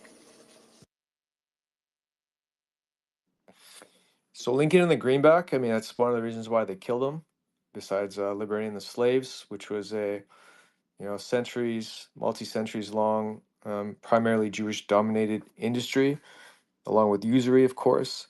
So again, I'm not a big fan of. I used to be when I first studied it. I thought that at the very least, currency should be backed by something, gold, silver, and it has been. It's been backed by during the Bronze Age. It was backed by copper and other metals as well. Bronze, yeah. But at least there's a check and balance there. But unfortunately, what that did is, because you have to really be able to trust these, again, these gold mints, or the mint producers essentially. And unfortunately, they don't do full reserve monetary policy. They do fractional reserve banking, where they're able to say issue out 10x more than what they actually have. Simple example: they'll have $10 in their pocket, and then they'll lend out $100, which is theft. It's fraud. Why is fractional reserve banking even allowed? And they say, well, it's for growth reasons, so this way the economy can expand inorganically. Well, it's also bypassing the need for full employment and also eliminating inflation. So it comes at a heavy expense. And again, it's fraud because you're producing something out of nothing. And every time a loan is approved, that's basically giving a license to a bank to produce counterfeit money and lend it out. Money the bank doesn't even have. They don't even need 10% reserves in the bank anymore. Every one of these banks would fail a stress test if it was subjected to one. So it's a completely illegal and fraudulent system that's in place, but it's allowed to because it's run by a private entity that is beyond reproach, beyond legislation. Not a single law can be passed within the UK, the US, or any European country or Canada to undermine the authority of any of the central banks located in the 1 square mile city, London. So that's how powerful they are. And by the way, someone mentioned the Vatican. It was them that set up the Vatican Bank, and which can't take deposits, by the way. It has limited authority. It can manage its own assets for the most part. And DC, I mean, we really have to discuss who's running DC. So again, the same tribes, same members of the tribe. Do apologize. Do have to get going. Lou, did you want to was there something Yeah, else you want can to I add? just add one more question? I just got one No, more we'll question talk about the here. national debt in another space. I think I have to run too, so it's all good. Yeah, we do have to get going, guys. There's Mayor's holding a space, Suleiman's holding a space as well. I will do we'll do another space next week. Simon will be here longer. Fortunately, I'm going to start earlier. Actually, I'll start at 10 a.m. Pacific, so this way we can have him longer because he's in a different time zone, so it's complicated for him. So we will have a longer session next week, and we'll delve deeper into an actual case study for those who have questions about, say, how to acquire Bitcoin and how it can be stored. I know there have been questions that have come up.